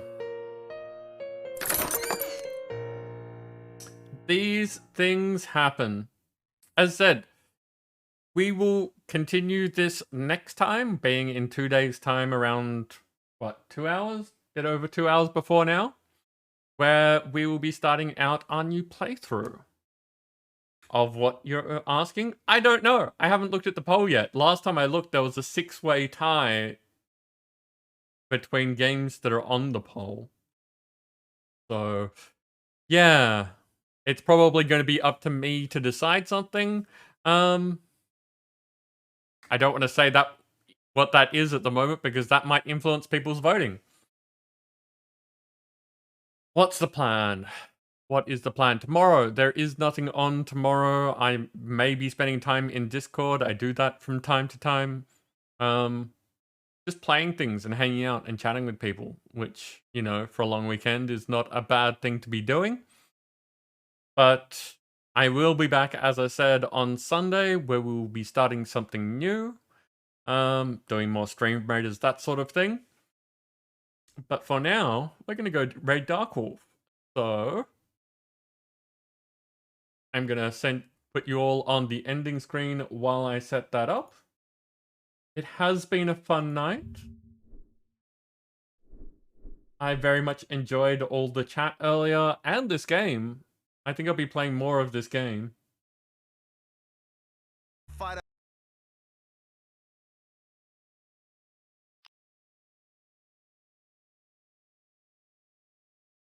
Hey, Dark Wolf has started. I'm not doing this at completely the wrong time. I really should have checked that first. But there we go. If you feel like making some noise, These are the raid messages. They are basically just there to break the ice. But just go have fun with Darkwolf. Make friends, that sort of thing. Until I see you all next time, take care, stay safe, and have fun!